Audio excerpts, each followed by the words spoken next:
Yeah. Where'd you make it back from? I went to Asheville, Where's that at? North Carolina. Bro, you got a kid on the way, boy. I'm telling you, boy, you cooking like a man with a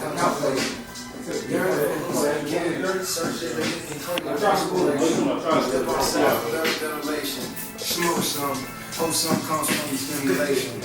Do it all, stay patient. Get in tune with God, and when lightning strikes, it's He who decides. You from a cooler side, whether you get, you deny. Yeah.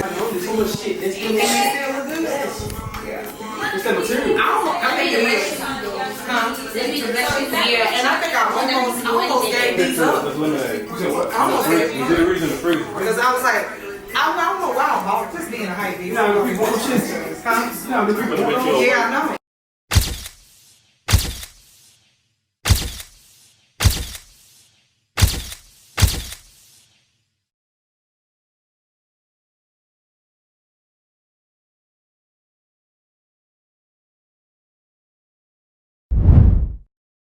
Hey, Nigel. Did too hard, bruh. Super honored, man. Shout out Nigel. Shout out everybody here. Shout out Unspoken. We in the A. Shout out to my boy G. That's what we drinking on, G Doritos. Make sure y'all get y'all some G Doritos, man. Hit my boy up. For real. All right, y'all. Welcome back to another episode of Unspoken Atlanta. I'm your host, Nigel Armani. I'm your girl, Snook J. It's the kid, BMX. And today, man, we bringing in big energy, man. Hello. Mikayla, how you doing? Big energy. The biggest. The biggest. How you doing? Man, I'm blessed. How do you feel? How you? I'm good, man. Everybody good. I'm blessed. I'm happy to be here. Happy to hang out with y'all. Another Sunday. How your week been going? Temp check. Man, can I open us up with a prayer though? No, Sure. You know that's funny? I was gonna ask you to do that. Let me tell you, we just lost somebody very significant in the physical. No, but real in the talk. spirit, I just feel like even for me driving over here, man, I'm like, we got to dedicate this joint to him. Because one thing about it is my boy Dave, that man knew how big this energy was. He always, it's rare that you meet people who encounter your life and want very little and give a whole lot. You know, spiritually, resource-wise, you know, financially, like, he was just very significant. So I'd like to open up in prayer about that, please. if y'all don't mind. So to anyone who was affected by the loss of his physicality, man, I'm praying that we all continue to venture on with the seeds that he's planted. I pray that everyone who feels like they're in mourning finds the resources and help for them to be able to get through this next season with his absence. I pray that we're all able to come together and bond over this, you know, and make everything that we are doing in the future bigger and even better, man. And man, let's just continue to honor his name and Dave for sure, man. That's Big Dave, and I'm very grateful to have experienced him in this lifetime. So, For sure. Amen. For sure. How y'all doing this week? I'm gonna just pick it back off that. Well, veggie back off that because I don't eat pork, but. Yeah, what she said, man. You know, usually I have my whole week be a 10, but it you know, with the news of Dave, you know, it took me down a few notches. So I done had a heavy heart for the past 2 days. Heavy heart, and my heart ain't been as heavy in so long. But that was like one of the realest niggas, the most solid motherfuckers I ever met in my life. And like she said, he only wanted to help people. Like he ain't asked for nothing from nobody at all. Like. But he helped so much that you wanted to give to him. Like, bro, what do you need? Because you always fucking giving and putting your hand, you know, to help people. But what do you need? So he was one of them people, man. And it's so funny because, like, now that he's gone, like, people been hitting me up like, yo, I just want to pay my respects, man. Dave spoke so highly about you. At least 5 people have hit me up and said that he spoke highly about you, man. I need to get with you. And people don't even know from a can of paint. And it just speaks volumes of his character because, you know, the real shit is how people speak about you when you're not in the room. Come on now. And I'm starting to see like how he spoke about me when I wasn't in the fucking room. Can I tell you, when I got on the podcast, I remember, y'all remembered, he spoke my name into the room. He said, yo, it's time for me to get in big energy. Like, it's time for us to have big energy. And like, me as a mom coming up off of postpartum, man, that was powerful for me because a lot of times when you're going through postpartum, and that's to all my mothers, like, you feel like you've been forgotten or you've been left out. But he's the type of person, y'all, even if we weren't speaking on the phone or texting, every day he's sending me something positive. And now that he's transitioned, I think I'm really realizing the value of the seeds that he's planted, you know? And I think so even as me, you know, I have my emotional moments, and it's been a long time since I mourned death the way that I have since his transition. And the beautiful thing about it is I'm kind of on the other side of the thought. Like, it's not so much as I'm sad that you're gone, because I promise you with my whole heart I know he's at peace. But I'm really, really kind of mourning the experience. Like, man, It's I know. the experience that we're going to miss Come more than anything. on, man. Because he's the type, I'm telling you, that man will call me. Yo, I could be having the worst day. Buddy would be like, man, Kayla, this big. This Everything big. Everything big, man. Everything He's big. like, man, you can't go little on these folk, man. You too big for that. He telling me my videos. Yo, I'm looking forward to that.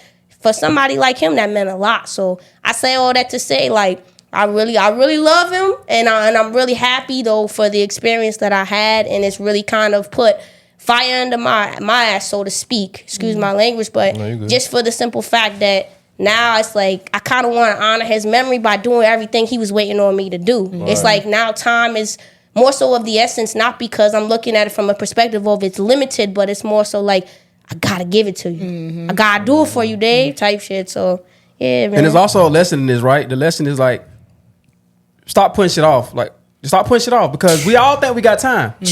No matter what it is. No matter if it's like you calling somebody to reconcile or apologize, or maybe like some shit you been wanting to do for a long time, you just keep putting off.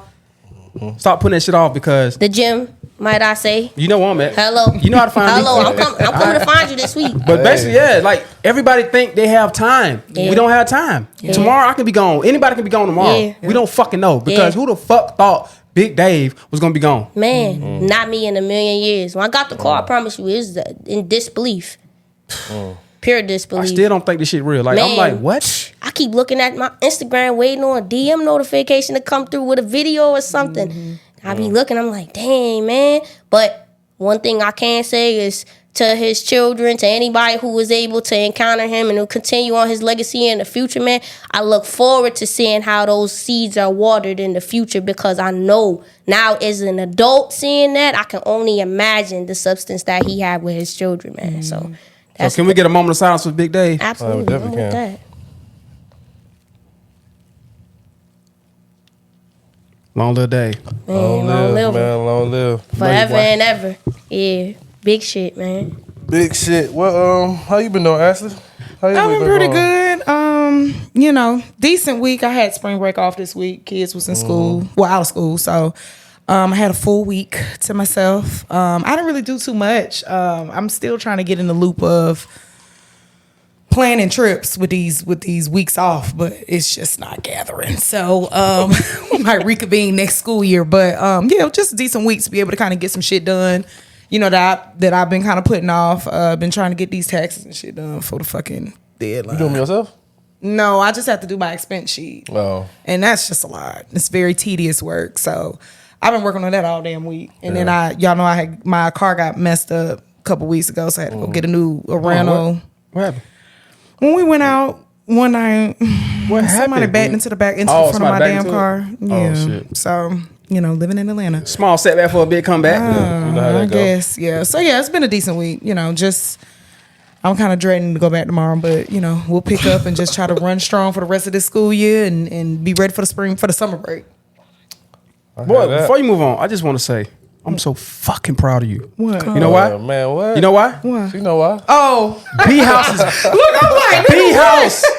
Yes, sir. So if y'all don't know, she had shut down her hair company, and we thought that it was done for good. And I guess she came back with a surprise last week saying that she basically rebranded it. Come on. And got another name, and she's back on the market. Yeah. Because these people need you. Yeah. And we need you. Yeah. I love that for you. Thank you. I love that for you. I appreciate it. I'm so glad. It's been very. I was teeter-totter, and I really didn't know That shit when. that shit had my heart so happy. I'm glad to know that. Yeah, because I was teeter-totter. Like I said, you know, being an entrepreneur ain't for the weak and the mild. No, so it's just kind of one of those things that when you try to come back, you want to make sure that you come back and you come back the right way. This is, you know, I've rebranded my brand, but I've always rebranded it with keeping it going, never taking a hiatus of anything of that sort. So like to kind of take a minute to sit and be like, okay, if I come back, what this comeback gonna look Let me like? ask you a question. Was that always the plan, or did you really say like fuck this shit? Or did I really said fuck that shit. Okay. But I know me. So what made you come back? Well, I know me. I know that I can get extremely caught up in a lot of shit. But I never make decisions based off of like temporary emotion. Come on. So I said, okay. You know, when I said I was leaving and everybody was like, no, where you going? Okay, where the hell y'all was at? When I was doing what I was doing. But hey, okay, you know, I appreciate the support. And like I said, I really didn't know. When I made the video and said that I was done, I did not know that I was going to get the pushback that I got back. And all of the people that were stating like, you've inspired me to do X, Y, and Z, yada, yada, yada. And, you know, I thought, I'm like, okay, well, damn, I done already went out here on the ledge. I can't just, you know, reel this shit back. So I thought about maybe bringing it back, but I was like, I don't know yet. So once I cut that light out January 1st, I was like, oh shit. My life for the last 5 years has been dedicated to Honeybee. I've literally like eat, breathe, sleep, all that.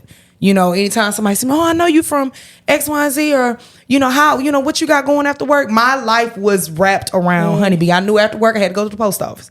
I knew I had to go pick hair up. Like I knew my routine Monday through Friday. And maybe even a Saturday if I had to go and meet somebody with a pickup. So to sit and be like, oh, this don't feel right. You know, so that kind of you started to miss that routine? Yeah, I missed it, but it did kick some fuel into my ass. Like, okay, so I did shut the light off on IG, but I never deactivated my profile. I ain't that silly to just deactivate everything. So I was like, let me just go on and just put these shits on, you know. Let me just go in and what do they call it? Archive. No. Like to take you it off? don't delete your Instagram. It's but archived. Disable. Okay, disable, yeah. So I was like, let me just disable it, you know. And I had been, you know, thinking about different little names and stuff like that. So all to say, I'm glad to come back. It's still a curve that I'm trying to like figure out what am I going to do different this time around. But, you know, it felt good to come back. And felt good to be received when I did come back. You know, because everybody was like, bitch, it's April 1st. Like, are you for real? Are you playing? And I was like, that's what I want y'all to Say no think. April Fool joke. Yeah, like, but that's what I wanted them to think. I wanted them to be like, hold on, she for real or she for play? Like, so, you know, just a little wordplay on the marketing. But yeah, I appreciate that. It's, you know. Well, we're glad you're back, Ash. I appreciate it. Definitely glad you're back. You. Had a good week outside of the Dave news. I had another family pass yesterday. Sorry. So I had to one of my moms. Well, it's my cousin too, but my mom they're closer in age. So just upon my mom and my aunties and my auntie's mom, who we all went to her house last night. Just kind of just make sure she was straight. But other than that, I'm blessed, man. Start P Valley in 2 weeks. Oh yeah, Okay. P Valley back. Okay. So P Valley start filming on the 30. I want to say 31st, but I start on 25th for prepping. He work on sets. I work on sets Okay. too. So yeah, just doing that. We're getting ready for that. I'm still on Fight Night right now. This is another TV series that they plan on. Oh, that's a series? I thought it was a movie. It's gonna be a series. Oh, yeah. okay. It's episodic. I don't know how long it's gonna be, or if it's gonna be like you know how Netflix they put the whole season out, or like they're gonna do it bi-weekly. I don't know how they're gonna do it, but yeah, it's an episodic. That's it, right? Sonic. Episodic. Hey, if you're an independent artist that's looking for a platform to showcase your skills, looking for an opportunity to shine, perform live from Unspoken Atlanta exclusive performances.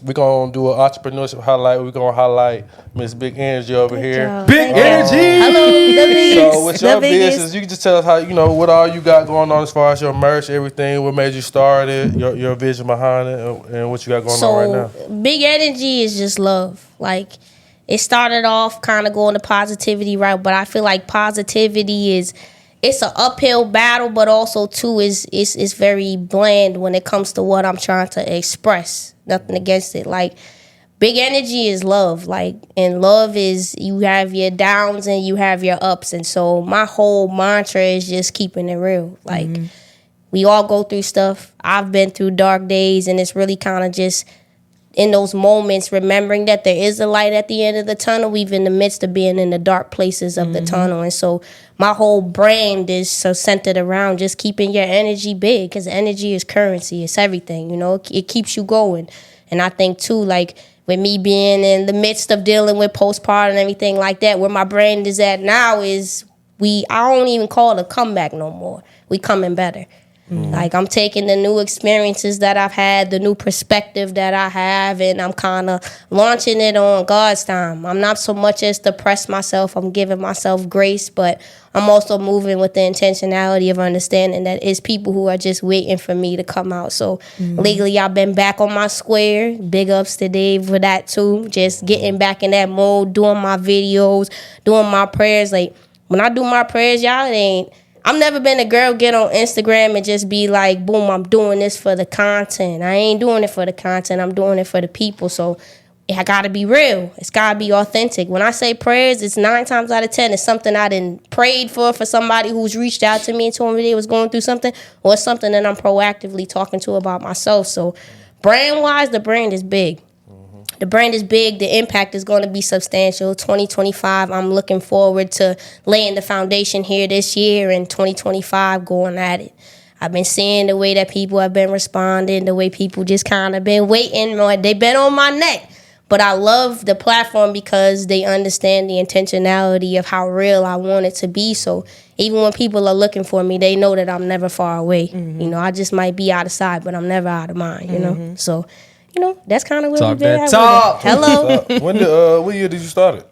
2021, really. Okay. It started for me doing little 30-second clips, y'all, in the car. My biggest insecurity was my voice. I never wanted to talk. And that's your biggest superpower. That's crazy. But that's what God do, though. That's how he build your character. Yeah. He take the things that you are the most afraid to do, and he give you strength in them, because the willpower it takes to do something you're uncertain of, it's very substantial in comparison to something you know you're already good at. You get comfortable. When you get uncomfortable, man, that's when you elevate out to your highest top tier self, man. So like everything about these last 2 years has been uncomfortable for me. It has. I've had to transition. I had to let go of control. I had to really take heed to the fact that, you know, there's something at the end of the tunnel, but I'm in a dark place right now. I'm not 100% sure what that's going to look like, but trust. Right. Listen, you're right. They always say it get bad before it get better. Come on now. So yeah. Y'all watched the Glow interview with Shannon Sharp? That was such a good Y'all heard interview. her when she said the first 60 days before all them songs pop, or F&F did what it needed to do. Big shouts out to Big Glow. Like, she was down and she was out. And watching that as a person who's like, yo, I'm coming back. Yeah. Like, January 24th, I sat down with Dave. I told him the same way I told him 2 years ago. I said, look, I want to start a brand, you know. I want to start with shirts. Just big energy. Everybody called me Big Kayla from my videos. Yo, I want to do something because Big Kayla is just big energy. That's all it is. When people say that, I know I'm an attractive woman. No, in all humility. But like, I love the one thing that I love about people, is the fact that they see the fact that it's love in everything I'm saying and everything I'm doing, you know? Like, I love that for the brand, man, because we need people like that, especially with men. Like, my whole mantra with the Big Energy Room when I did that interview with Mozzie was like, I want to talk to the men who can't really have a conversation, because it's either looked at as too weak, or it's like, you haven't really had the room for you to express yourself. You know what I mean? I think as a culture, like, especially in, you know, us as minorities, man, like, that's what we was attacked first, is our men. So I think the biggest thing to get it back to where it need to be that healing. A lot of us have a negative connotation when it comes to going to therapy. So my whole thing with the Big Energy Room was, this is just a safe place. You know what I mean? We're going to have conversations. I don't care where you come from, what you done did, how many bodies you done caught, how many sentences you done served. Like, when you come over here, like, it's all love. That's it. That's all.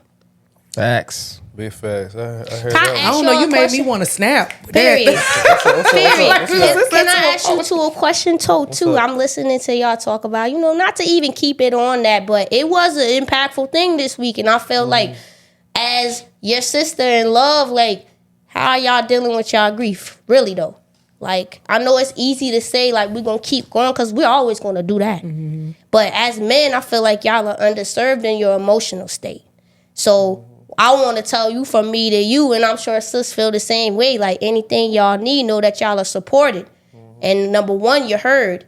So if you have a rough day, don't never feel like you have to deal or conquer that in isolation. And that's for me to you from the bottom of my heart. Like, y'all need anything? We could cry together. Women, it's more of an open platform for us to tear up and be emotional. Even me, I had to take hours before I could even shed a tear. I want y'all to know that y'all don't have to deal with it by yourself now. Y'all are supported. I mean, that's exactly what I did. I lived in my feelings because I know that feeling is healing. I love that for you. Yeah, right. So even when I first heard the news, I was in shock. Yeah. Next day I woke up, I'm like, damn, this shit really happened. I'll go to the gym. I didn't start my routine. Go to the gym, still training people. I'm fucking on my mat stretching. I just bust out in tears. Flowing. That's how I be. Flowing. I let it go though. People in there like, damn, you good? You know, of course they're gonna do that. Crying, I got that out. About 5 hours later through the day, cried again. So basically that day, the day after it happened, I cried like 3 times. Got it all out. Yesterday, cried one more time. Yeah. And now today I just feel light. I feel a weight lifted. I let it go. I know that death is inevitable. Yeah. I know it's gonna happen, right? Yeah. And I hate it happened. But it's gonna happen to all of us, no matter what. Facts. But I just lived in my feelings and let whatever happen, happen. Yeah. Let that shit flow, get it out. It happened. Okay, we gotta keep going. We're doing this shit for Big Dave. Let's go. Come on now. I think the best part is just to kind of like focus on the positives that the positive moments you had with Dave. And for me too, I had a few conversations with him at film sessions, and really I had a couple of them at the Perspective live shows that the last 2 we done been on, but I kind of just look at that and look at the impact that he had on the people that's around us, and kind of just try to live in that, in a sense, and just take it for what it is. It kind of anything that we ought to learn from him, kind of live it through our own lives, and just we all know he was a good person, and so that's all I kind of really think about. But even with your cousin, like. How you doing with that? With my cousin, like with that, it's just more so of like, I feel it's not necessarily. I feel for more for my mom than anything, because they was like this. Like, even though we're blood, I don't have those memories of us going out or us hanging out, spending night at each other's house growing up. So all I can do is just feel bad because I feel for my mom and also her mom, because her mom is like, I think almost like 84. She's still alive. And so, like, just the fact that she had to bear her own child, well, she's going to have to bear her own child, like, just making sure I'm there for her in any capacity that I can, and just try to stay positive, because I know we all can. Seeing those situations, like, we didn't know Dave was going to die that day. I didn't know that she was going to die yesterday, like, and it kind of, every time, it's like a reminder, like, check up on your people, man, love up on your people. That like, part. Even the people that you haven't talked to in a while, just send them a text. Hey, how you doing? Thinking about you, because you never know, bro. We just saw him Friday. We thought it was cool, like. Facts. And now it's like, you know what I'm saying? Can't even really say goodbye. Like the proper goodbye. So it's like I know how that feeling go, and just try to stay, positive and keep your head up. So yeah, that's how I view death in overall. On the other side of feeling is healing. So that was my only point in kind of bringing it up to y'all too. It's like I encourage y'all to feel in whatever capacity, even if it is solo. Too. Yeah, facts. You gotta know. Sometimes it's just nice. Like, that's something he did for me, and I think that's kind of been the approach I've been taking with everybody, is just checking on everybody every day, because we all deal with things differently. So yeah. I'm just happy to see that y'all are feeling through it, and that y'all are kind of, processing it, because, I mean, that's the key. That's the key to healing, man, is just acknowledging it. So that's dope. Yeah, one thing I've never been afraid to do is feel. I like that. Never. That's fire.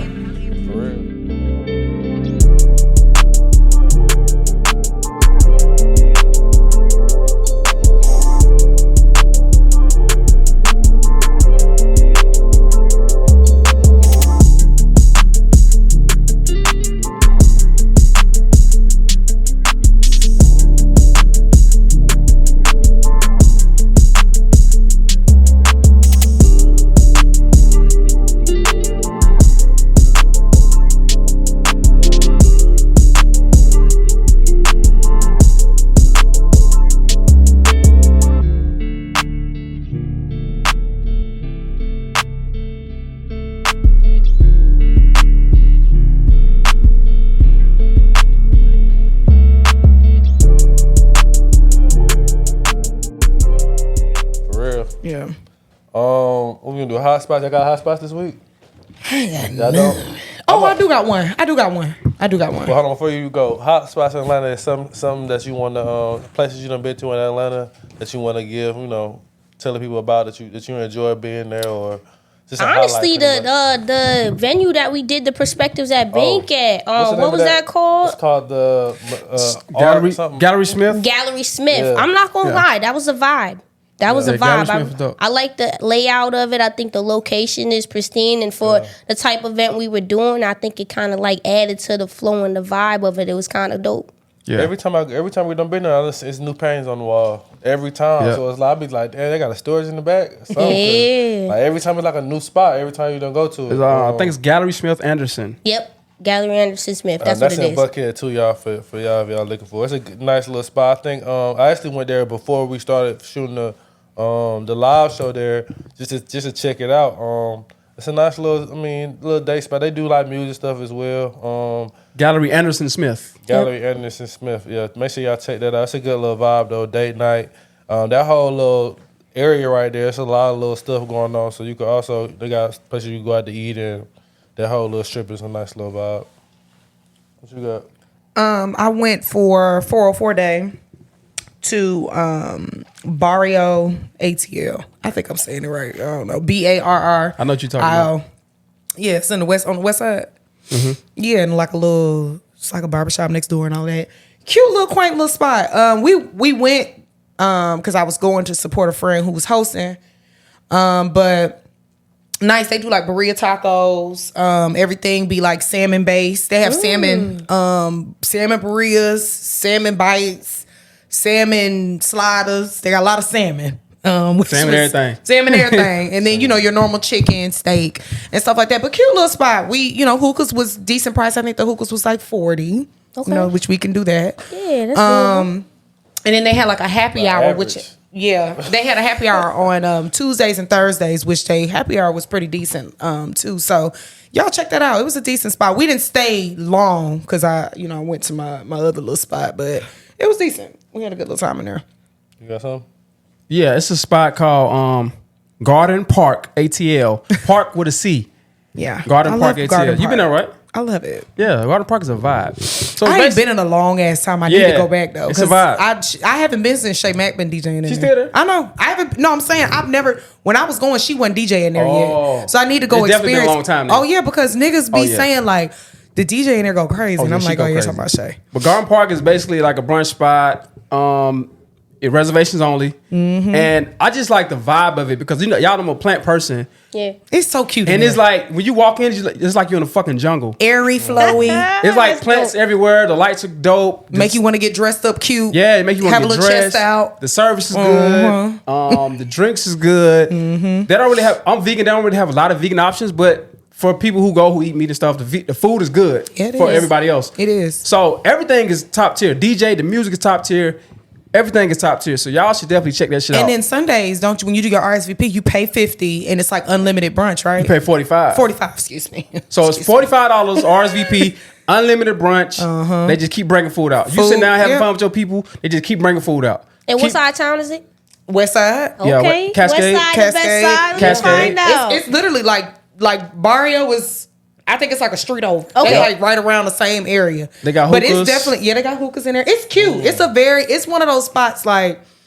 It's definitely one of those places where you just can't pull up and go in there. Like you have to have a reservation because they don't seat you. They don't do all of that. How some people say reservations. Make sure But you make they still take walk-ins. They don't take none of that. No walk-ins. That's good You though. got to have reservations. Unless you So know they give you the experience, and they give you the experience through a window. And then once your window up, you go. But it's definitely a vibe. I think it's like a 2 hour. It's 2 hour window, yeah. I think they it's dope. stick to that, which is good because that allows them to get. They have to, though. A lot of people do big parties in there, so that allows them to get their people in and get their people out.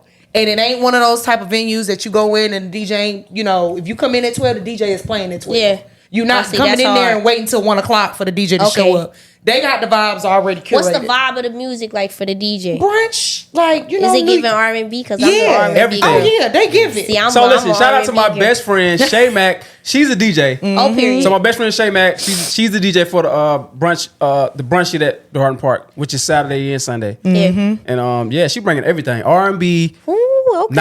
90s, motherfucking new shit. Like she just got all So over. they Monday to Sunday? No, it's the weekend really, like Friday. Yeah, okay. Friday through Sunday. No, All Thursday right. through Sunday. Thursday. But I was through about to say, I've been there on a Thursday Yeah, it's night. Thursday through Sunday. Because they do a late night brunch on Thursdays. They still do that? Yep. So, like, you do a reservation for your late. It be a vibe now. You Yeah, I fuck gotta around check with that it. Yeah, out. you It's- fuck around it's and real get caught good. up That's in a there. cool It be a date night. vibe. It's real. It is. Yeah, And it's cute in there. Imagine spending $45 and they just keep bringing you food. That's hard though. They keep bringing you food. The affordability All you really gotta and pay then the for is service like and buying drinks. drinks. Uh-huh, and your hookah. But the So your food- food is set. So, Yeah. you know, you pay your 45 up front. That's then, cool. You know. So That's cool. In it's 2 hours is plenty of time for you to really get your vibe on too. Yeah, so that's for sure. good. Yeah, Well, definitely. hold on. I had a spot called Burn. I don't know if y'all smoke cigars or not. Y'all smoke No, I smoke don't. cigars? You ever been to a cigar lounge before? Yeah, the cigar bar. Yeah, It's called what? It's called Burn Okay. Cigar Lounge. It's in the by the Brave Stadium, the new Brave Stadium. It's in there. Nice drinks, food is excellent. Sundays is probably like their best days. But I go there every once in a while with some guys I went to college with, just to hang out, talk. But it's a good little vibe. If y'all into it, it's a nice day spot. So it be women. It don't just be a lot of guys. It be a lot of women. Cigars there, too. just, that's scent. But you gotta be into that type of shit though. It makes Yeah. me shitty. I don't smoke My cigars stomach be like hurt that. when I smell cigars. I don't smoke cigars like that at all. But if I do, They I'll say they probably make be you going shit, there though. to do it. I wouldn't know. Yeah. But it's a lot of other spots I done been recommended to go to. But they be having like The Battery, though, has really good. these- Oh, the Battery, yeah. Yeah, they have really good spots in Yeah, there. they got everything up there. They do. It's just like, I like the Battery too. Real cute and white. I mean, this ain't, now the baseball season about to start. It's going to be super packed in there. Yeah. But, when it's not baseball season, that's really the best time to go You up there and still can go up experience. there watch some football, basketball games. They Yeah, got yeah, I know, but I'm saying when it's home games, Oh, it'd be yeah, packed. yeah, yeah. It's a vibe It'd with be them. extremely packed up there. It ain't no point of even, But when it's not games there, it is nice to go up there and experience the ambiance. Yeah. The theater, all of that shit up there. It's nice. It's really nice. I haven't been to the theater though. up there. Yeah. They got a movie theater and a like venue for concerts. Coca-Cola ain't the Roxy there. We went to see and then the Eric movie Bellinger theaters there. You did? Bellinger. When you seen Eric? When was he here? A few months ago. I like Yep. Eric Bellinger. He was up there at the Battery. I love him. Nice little Yeah, so date that's vibe, cool. though. It It's He's sound my like- favorite. Eric, I love Eric. Eric's a vibe. I had to get off the leash. I had to get off the leash. I had to get off the leash. I had to get off the leash. I had to get off the leash. I had to get off the leash.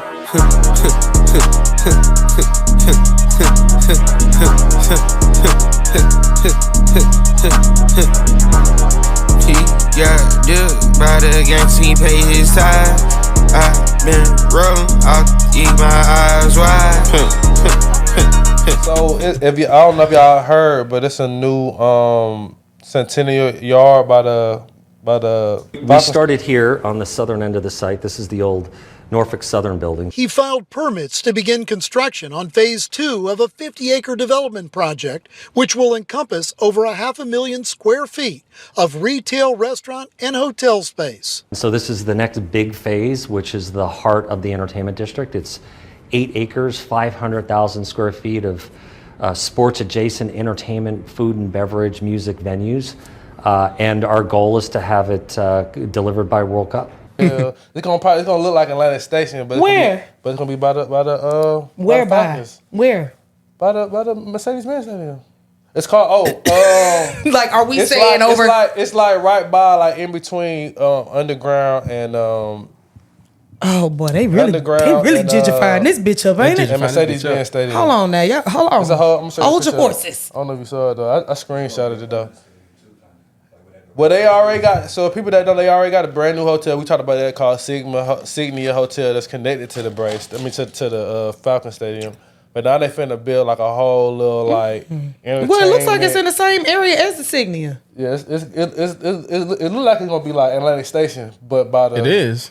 I feel like they redid Atlanta Station, got that popping over there when they did the movie bowling alley and all that junk over there, and now they taking that everywhere. Well, you know what's crazy? Years ago, it used to be Fox Sports Grill. It was, and that was popular. I like remember. niggas loved it. Yeah. And whatever happened with that shit? Well, first off, Atlanta Station took a plummet at one point. Like it just went. I feel like dead. COVID. Yeah, like all their little steakhouse that they had there, that went. What was the name of that? You seen it. What was the name of that steakhouse that was there too? I can't remember. It was popular. On the end, it was like it's where Hobnob is now.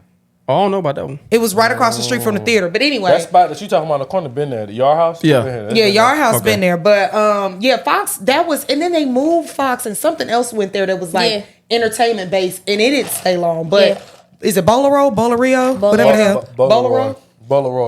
Bolaroy. Yeah. Bolaroy is a vibe, and people like going in there. But I wish they would put kids in there though. It like do. college kids, you got it be a lot of. I'm glad But they at took a certain time though, they make it to where it's only them young 20, kids. like I'm glad they got them young they kids did out of there. that up though. Yeah, so that'd be kind of cool. I want them to get more retail in there though. We need a Zara down there. Yeah. It need a standalone Zara. Yes, Zara would be amazing. Something about it. Zara. Or I add don't Zara. think they're gonna do that because it's HMI there. H&M. H&M. H&M. I'm thinking about damn word. HDMI. They could really take Forever 21 out. They can take that shit out. We don't need. They don't fell off. Yeah, I used to fuck with them out, bro. They can keep forever. But we said they could be getting older. The 20-year-olds, they still loving that shit. Nah, bro. take My fashion sense ain't changed. Yeah. I ain't gonna lie, H&M and Zara kind of dominating the market. Hell when it yeah. comes to that. Like, Yeah. so I think Zara They could probably really bring more take business. Victoria's Secrets can go. Hello. We don't really necessarily need Hello. that. They ain't doing no You can stealing really out of take there Dillard's. anyway. Dillard's is cool because I fuck guess with Urban Outfitters. they need an Urban. They need an Urban Urban. Outfitters is cool. They need That's an a Urban. t-shirt All the spot same, though. That's It's how, not. I feel like, I'm gonna say, that's how I feel like they feel. Like the Urban Outfitters, H&M. No. It's all different vibes. They all different vibes, but we definitely need a Zara out there. Definitely. If they did a Zara out there, we I'm in might Zara be all every right. week. Yeah, me too. I was I just just in the one that that. Zara, yeah, last station still open. Is that still What? I mean, not last station, but Lennox. Yeah, I just went in there. They still didn't redid it. It's Everything got on its that- own. Yeah, that whole little second floor, everything on that, like changing. Yeah, like. well, they didn't took like 3 stores and made it into one big Zara. So they got the women's, kids, and then the men's. Yep. But I've just also kind of got. I mean, it really don't make no difference to me no more anyway because I've gotten out of shopping in the stores. I don't really even shop in the stores Online is because definitely I'm just all online. Like I went in a Zara yesterday and my mom was like, "You don't see nothing in there." I'm like, not really." Honestly, a lot of us, I feel like, got deferred to online when after they were COVID. losing the shipments and everything. All Yeah. that stuff was sparse during COVID. The pandemic, so yeah. now we still in the pandemic low key because when it comes to customer service, boy, they quick to tell you they ain't got it in store. And then too, you have to think there's a deficit in the workers, so they're not stocking the same way. The truck could be coming, but it's a lot of different things that I be literally playing into just that. asked this boy in Zara. I wanted a shirt. My mom was like, "I didn't know you shopped in men's section." I'm like, "Girl, shut the hell up." But anyway, I see the shirt on the mannequin that I liked, and I wanted it, and I was like, where are these at in the store? Because I can't find them anywhere. So he was like, well, this is the only one. And I was like, okay, well, can I have it? And he was like, no, we can't take it off the mannequin. Since when? Since when? They've been doing it. I said, so you can't put. I said, you can't put another shirt on this young man and just give me this shirt. What store was this? Zara. Like, which location? In Lennox. They done did that shit for me before. I literally told him, I was like, he was like, well, it's only one left in the store. And I said, okay, well, is this the one? Why are you saving it? Or is there another one? So I said, who gonna buy this? They need that advertisement. They need to Bro, refer they you done back to literally the took website. shit off the mannequin for me. I told him, I said, I've never heard that before, but I did not when I was with my mom. I didn't want to be that girl. Yeah. And like, well, can I see the manager? Get him to take it off. Since you can't take it off, let me get him to take it off. Don't So even I worry just about it. Because normally they will. I'm not even. Yeah, I've never heard that Normally they before. will. Usually they just take it off the mannequin, sell it, and then put something new up there. Yeah. Style the mannequin a different way, but They gonna get ready to do it when they flip over their advertisement for the week anyway. right. That was lame. Yeah. He was a young boy. I want to so say like his that's. son was I ugly. think that's kind of one of like. I love that everybody's like want to be entrepreneurs and start their own shit and have their own shit. But I think one of the downfalls of that is the in-person customer service because it's a lack. I went to the post office today to drop off some orders and shit. Ooh, Chad, don't get me started on the post office, baby. USPS. It was one girl in there. She was like, she had the biggest attitude because all of them do. For the whole weekend, they only had her working in the whole post office by herself. Oh yeah. And she was like, they had me doing all these hours. Oh yeah. They ain't had nobody else in here. They ain't hiring nobody. And don't nobody want to work They here. work for the USPS. For them to work for the government, have some of the nastiest attitudes ever. That's why. But it's one thing about it. You continue to go in there and build those relationships. They become your favorite people instantly. Yeah, because even the girl, right? She had an attitude with everybody. So I seen what she was doing. I read the room. Mm-hmm. When I got there, I was so nice and positive to her. Yep. And now me and her cool as hell. Yep. Like I had her laughing and shit before I left. Yeah. Because I said, you're not finna have this energy with me. I was about to say, you know what that is? That's that big energy. Yeah. Boy. That's big energy. One thing my pops always tell me, just as a general sense, like maybe we'll come up to your level. Mm-hmm. You know what I'm saying? I made her come up. That's what that big energy is. Because she was literally saying out of her mouth, I don't even want to be here. Mm-hmm. Everybody came up, she had an attitude. But just put it over there. Just do this. Mm-hmm. I said, okay. Now, if you let her control the temperature of the room, you'd have went up there and felt some type of way. Oh, this broad don't want a such and such. You go up there, look. Yep. It shows grace. Yep. Because I understand why you'd be frustrated. If I'm sitting here all weekend dealing with a whole bunch of people, now you'd be real.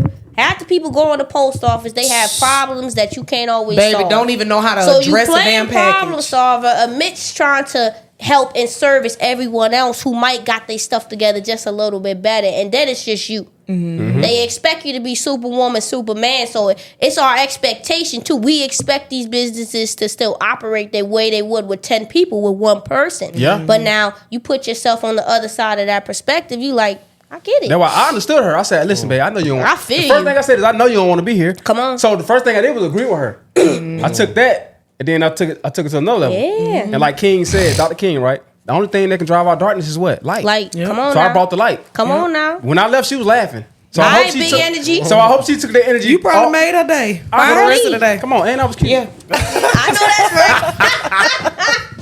that's right.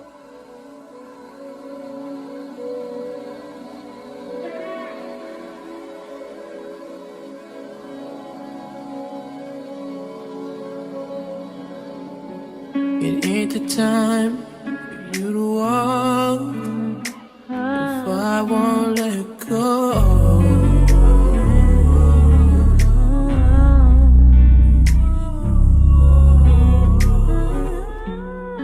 I can tell that ain't what you want. Facts. All right, y'all. It's a couple of things been going on in the news.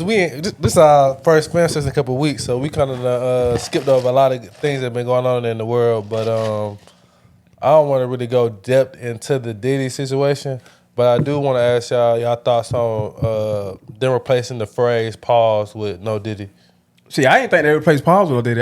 I'm thinking they replaced no homo with No Diddy. Nah, that's how I look at it.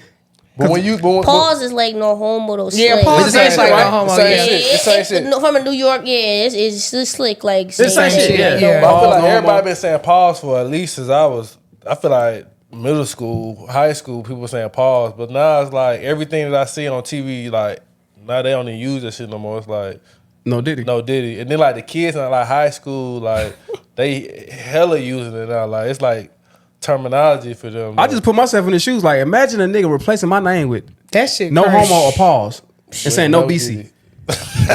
I'm finished. I'm finished in these streets. Finito. Like what? Yeah. Finito.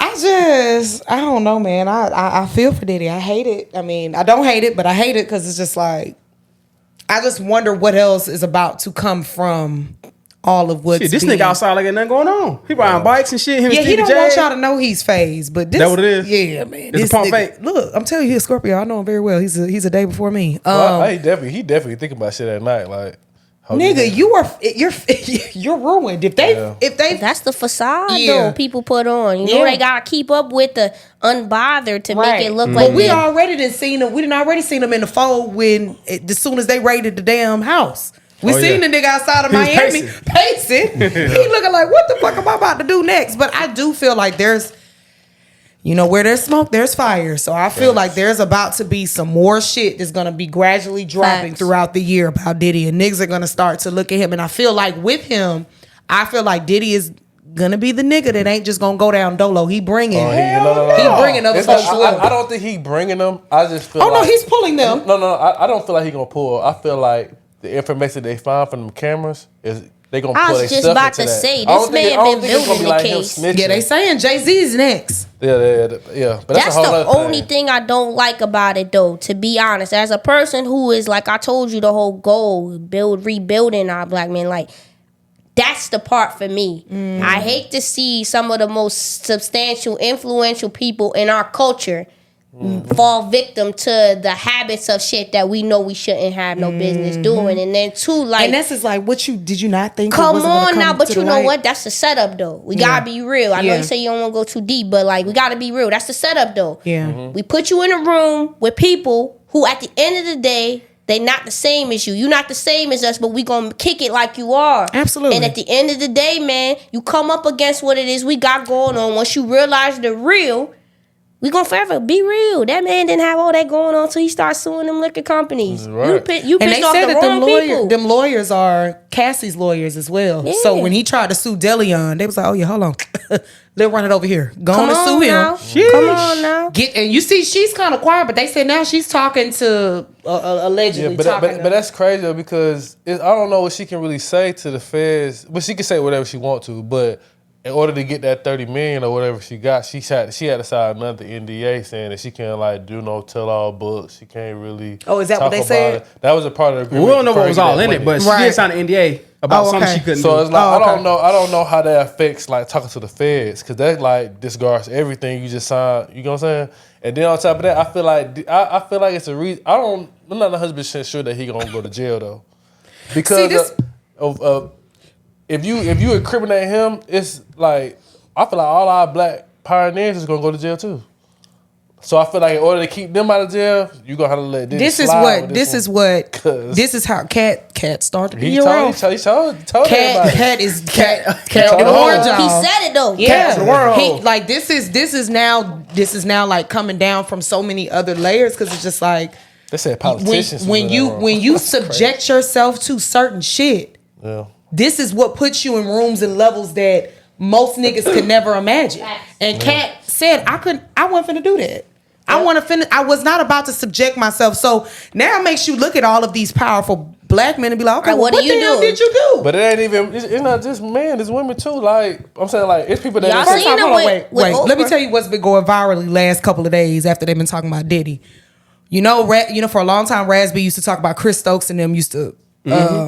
mess with him. Yeah, raped him or whatever, right? Molested him. Then Orlando Brown, we know he went all the way rap tight too, but Orlando Brown did a interview recently, like the last year or two, about how these niggas how these niggas in Hollywood be doing, that are pedophiles, Hollywood pedophiles be doing this thing called Panda, which is something about the booty hole weird. Anyway, he made a comment about that too. So it's like, we talked about niggas like Raspy and Orlando Brown and said that these niggas weren't all the way right and something was wrong with them, when all in actuality they was really out here. I was about to say, been telling y'all niggas what was going on. It was definitely some truth in that shit. But you know they really used to say like Raspy was throwed off, and when I went they're gonna say that. And I hate that. You know, they're gonna. I hate that. They don't know that he's stalled off because of X, Y, and Z. Yeah, and I hate that because when you look at the what was it behind the Nickelodeon thing? Yeah, that's crazy too. That shit fuck up my whole childhood. Like, man, everybody that I done watched growing up, they've been playing with. Well, they ain't fucking Keenan and Kale, so then it makes me question, okay, what the fuck was y'all doing with Keenan and Kale? What was going on with them? No, they ain't do shit. I don't know. Kale did an interview. Kale didn't know him. But the nigga from Hardball, they ain't play with him, but they was like no. His mama was active. Yeah, they was. That's what they were saying. Like being that my mom was present, she was the mom that wasn't letting none of that shit go over. But no, what's the big one name? Is it Keenan? Keenan's the big one, but Keenan's extremely successful, so it makes me wonder. No, he just did a whole interview. He was just saying like, he was like, all this shit was happening right. He was like, damn, was the black kids not good enough? Which was crazy. Like, which it did give that in the documentary. It kind of made it seem like the black kids weren't weren't the chosen. Exactly. I feel so bad for, and this is so off topic, but I feel so bad for Amanda Bynes because she was fucked up early in the game. And for her to have, she did a rant one time, and this was another thing where niggas was trying to say she was nuts. She did a rant on Twitter, and they had to deactivate her Twitter, but she said she was 13 years old, pregnant by her manager, and she had to abort the baby. Wow. So now to look at this documentary, because you know she wasn't a part of it, but to now know it was that fat white ass man.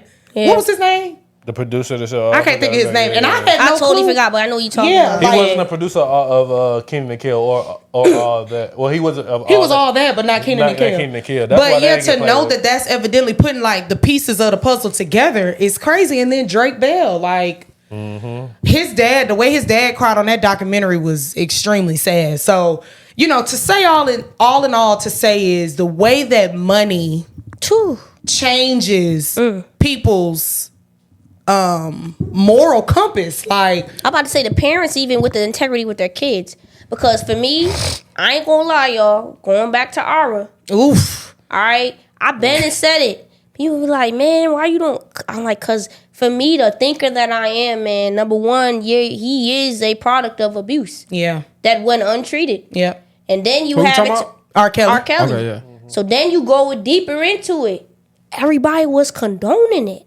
Oh yeah, They was condoning dropping it. them off. The parents, that's the thing That's with me. what pissed me as off. a mother, Yeah. okay? Your parents was I selling would y'all. never. I don't care how big the check is. That's where going back to what you said, the moral compass. Yep. I'm never compromising the livelihood of my children. I'm never going to F them up to the point to where I'm getting a check off of their pain. Because some stuff is irreparable. Yep. You know what I mean? We And just them learn to kids are cope with it. forever. They're forever done. Like Man, what? their mind to that R. Kelly documentary was deep too. That shit was heavy, and it was just like, okay, you wanted to stop watching it, but you was like, I gotta keep watching it. 'Cause what all happened? A lot of that stuff be like, it's an underage stuff, but a lot of them girls be with it until like money stop flowing. Well, with those, like, it's not the It's girls. the- It's those underage. girls. Oh, yeah, It's the their parents too. parents. Those parents too. They yeah, It's yeah, their yeah. parents, and they were I the done ones seen- who were to yeah. me were at fault. Like, why do you have your 15, let them 14-year-old go on daughter at an R. stage. Kelly In the at an R. Kelly studio concert? session with a Why- grown man why you until letting all him go? hours of the morning. That's It's dropping them crazy. off though. And Sparkle Like, letting they her little in cousin, school? because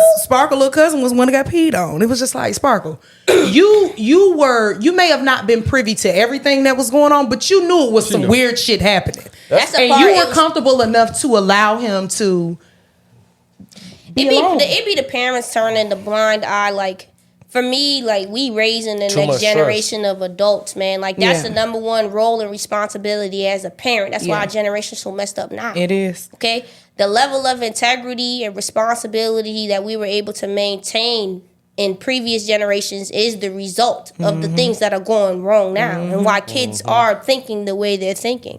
You see, a lot of kids, they growed up.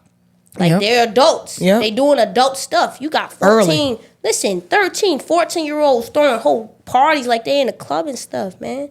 I ain't gonna lie. I want my child, I'm always put it down because I believe in having real conversations and real preparation. But one thing I will say is I'm not going to overly involve her in the semantics of adulthood until she's an adult. Yeah. You know what I'm saying? I'm going to let her grow gradually. I feel like as parents, the generation started to kind of rush that process, man. And then, like, when I think about it, it's not no way in hell I'm bringing my kid. I don't care what record deal, what paperwork is on the table. And that's what you see. Now, without me being there, at least they leaving them by themselves. That's what killed me. And that's They what let I'm them go saying. Like, that's backstage what by you see themselves. with, Man, not backstage. You're talking about in a private studio session. Oh, yeah. with celebrity kids and even childhood stars. They grow up extremely too fast. That 16-year-old like Christian on the- Combs. They were saying Christian was doing cocaine at 16. That's crazy. No reason. I mean, granted, now when I was in high school, them white folks they were doing that shit. But that was a drug that you would say, okay, they white, they got money, they see their parents do it type shit, some snowfall shit. You know what I mean? They're facts. But for Christian, they were saying Christian was doing like he was grown before he was grown. And even it makes you just question, like I hate, because I really, really, really did like Diddy. Like I was a big Diddy fanatic. Like, Yeah. oh, he's this nigga, he's We all this was at one billionaire. point. You know what I mean? Like my Scorpio twin, woo woo woo. Now it makes me look at everything that he's done and to the success that he's made it to. Who all have you burned to get to the top? And what makes it a little more strange is Mace, is now back on the heavy foot platform. He told you exactly what it was. No, I know, but even with all of what's going on with Diddy, Mace ain't saying shit. Like, he's happy. Because I was about to say, he's far removed. So I watch It Is What It Is. Yeah, I do too. His whole demeanor about this number It's one. very unbothered. He's a real P. And I want Yeah, to he real know. P. He's a real P. I want to know during that portion of when he was gone. He was left. he He was told you pastor. though. He was Minister Mace. I want to know what all was going I in. feel like he's the true testament, and God knows I wasn't. He there. got up out of there. But his energy gives you know like, I'm what so glad I got the fuck up out of there. Come on now, Yeah. it gives individuality. It gives I didn't go with the common folk when it came to this stuff. So that's why I could sit back unbothered because my slate is really clean. Yeah. The people who having the most to say and want to act like they're Stevie all J uninvolved. ass. Come on, man. Yeah, Them was Stevie the, is listen. Or the ones who ain't saying nothing at all. Yeah. Well, you know what's making all of this happen is that guy who was Security guard, right? Yes. He went back on his NDA. When Cassie talked. Yep. When Cassie talked, though, he said his whole demeanor. This the heavy set nigga, right? Kinda heavy set? I'm paraphrasing now, but the man said, "Look, I signed the NDA. He did. As being his. He's like, and I might lose it all about this. But when Cassie came out, I knew it was my time to talk. But he was talking before Cassie because he did the interview with Vlad. He did. And he started, this is what sparked. But see, nobody want to listen to him until Cassie came out. But you know what's and Vlad almost need to take all his goddamn interviews off with all of these niggas that, because Vlad shit is incriminating. That's how he get bread. Yes. And every time something new come out, he he bring up an old interview. Tupac Killer. Yeah. Every time, But it be like that stuff right there. The stuff that shows you in the culture. We don't listen. It's scary. We don't listen. But we don't listen until it's a trend. They go back to the Jay-Z shit too, though. Like Dame Dash did an interview talking about Jay-Z and the Aaliyah and I don't know if that's gonna bite Jay-Z in the ass, but y'all, I pray it don't. Not Jay. Not Jay. Please don't, cause listen, there's not, history there, y'all. But you know, a lot of people have a lot of semantics to talk about Jay too, with how they like to compare him to the Franklin, of Snowfall. Like how you almost kind of brag about selling what you was selling to your culture and making money off of your culture being addicts and all of that little extra hoopla shit. But I try not to get too deep in that because I do like Jay. But if you're a real Jay fan, as he grew, he changed that. Like, he did, but you remember the last album was about art. Yeah, but a lot of people, because they say he trying to merge it to Basquiat, but or is it Basquiat? Yeah. Anyway, but they're also saying that he didn't stop talking about that up until just recent. Because I feel like it was so a big far removed. Part. Yeah. Like one thing I value about listening to a Jay-Z record, how I do artists of his kind. Mm-hmm. It's real. You know what I mean? It's authentic. So to a certain degree, what you saying, I value that because this is the life he was really living. Mm-hmm. You know what I'm saying? So even listening, like you said, to the history of his transition in the music industry, like now you talking about art. You went from bricks to art, bro. Like that lets me know, especially for our black men, it's possible. Yeah. It's possible for you to get up out of this. There's a lot of rappers now, and please believe me, I've encountered very many of them and having conversations where it'd be like, you get deeper into it when the money come. Mm-hmm. You know what I mean? Like, so to see the transition up out of it, look, I mean, I know everybody got their past and their history. I hope and pray that he's not another one who goes down because I feel like we're not even realizing it's doing something to our culture. Yeah. In reality. It really is, because when you're taking all the top pivotal people who were our kids, us as adults, we looking up to these people, and you're completely demeaning their character. Now, like you said, when I'm looking at Diddy, I'm not looking at all the records that you've made and the accomplishments that you've had. Done. I'm looking at it now it's invalid. So you're invalidating them. What is that going to do for us as a culture? Be real. Real shit. Should that go back into the next topic anyway about the state of the culture of hip hop though? I feel like they killing all the pioneers. Honestly, like everything that has to do with hip hop is disappearing. Like, and I feel like it's kind of killing the whole genre. Like we already I feel like these last 2 years really been like the worst years of hip hop. I'm gonna say the only thing that's kind of saving hip hop right now is the women. Is Drake, Kendrick, and J. Cole.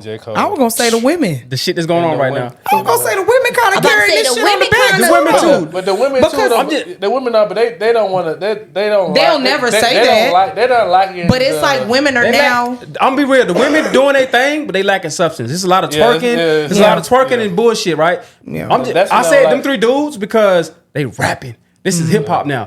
Kendrick, the shit Kendrick dropped on Future Verse, And then respect Cole that. just came back with a whole album. Now we just want to see what Drake gonna do. But this shit is fun now. It's like, oh, okay. The game is on. Hey, that 7 minute drill is crazy. Yeah. But I'm saying, the fact that first of all, let me tell y'all, I'm a big J. Cole fan because lyrically, I feel like he's undefeated. He is, but I felt like J. Cole had fell off for a minute because he fell off or he fell back. He fell back. He got on that summer record. He was like, "Look, sorry, apologies for the wait." He did. He fell back. Sometimes you gotta get the distractions up off you. And I was like, "My brother, I feel you. Get back in your bag though." So. Not to cut you off, but I feel like he had just kind of fell back. Maybe like that's what it was because he came with such a heavy run, and I was a big J. Cole fan. Facts. But at some point he lost me, and I was like, Jay, you hold on now. I feel like you losing me into the semantics of what hip hop was and not what hip hop does. Maybe so. You know you might be right. With this 7 minute drill, it was like what hip hop does. My man switched the beat in the middle of the song and went bar for bar. I said, this is what I listen to music for. I'm hearing you different. Yeah. He went crazy. He went crazy on that 7 minute drill. And I need him and K Dot to go on and duke it out at this point. Hey, we went on K Dot now. What happened to the verses though? Versus just stopped, period. Man, but what happened to it? Because that was kind of bringing the culture back low key though. Baby, that Locks and that Dipset. Come on now. Versus go forever live right. That's another thing too. If I'm bringing up too, I think that a lot of the things that are helping out our culture are being sold. Yes. So like for instance, Versus was sold to not TikTok, but what's the that's other when the money got into it. That's what messes it up. What's the other streaming platform? Not Apple? No, it's like TikTok, but it's Zeus? Not. What's Versus bought by? I thought it was bought by Apple. So basically, that was bought by another company. They got bought out. See what happened when money get into the shit? Like because they were doing it for fun, and it was never. All it was live shit. One celebrity went live, the other celebrity went live. You weren't in this big ass platform where you all had to come together. The most niggerest one was Gucci and Jeezy. Hell no, I love that shit. No, that was I love that one. The one with all of them damn R&B singers, Ray J, Ty Marion, and all of that shit. That's where it went done. That was done after that. It became a concert. Oh, but him versus her, but we're gonna make it a concert. It was terrible though. Yeah, and you could tell them niggas. That's when it became like, okay, y'all niggas losing it. Y'all losing. So you think they should have stayed on the live essence? It should have been genuine. I enjoyed it. It was genuine. And what is that? It's just the only brothers problem getting on there going, record for record. And the only problem was with the live was Triller is who they bought. Okay. Triller bought them. The only thing that was bad with the live was connections and shit, which I understood why they wanted to start to bring everybody together because they could have control on how we view it as viewers. Because it did also too at one point on the live. Remember, live only let you go for an hour or something like that, so you had to cut it off, come back. You know, but that was fun. Like being in the comments, looking at people even see how many people was on there. Yeah. Shit was crazy. You might be not have talked to your homie, whatever. You say, "But girl, you on live? What's up?" Yeah. You sitting there and killing it. That was something for the culture, though. That was a good time. I mean, I do think that the state of culture for hip hop has diminished a bit. Another one too.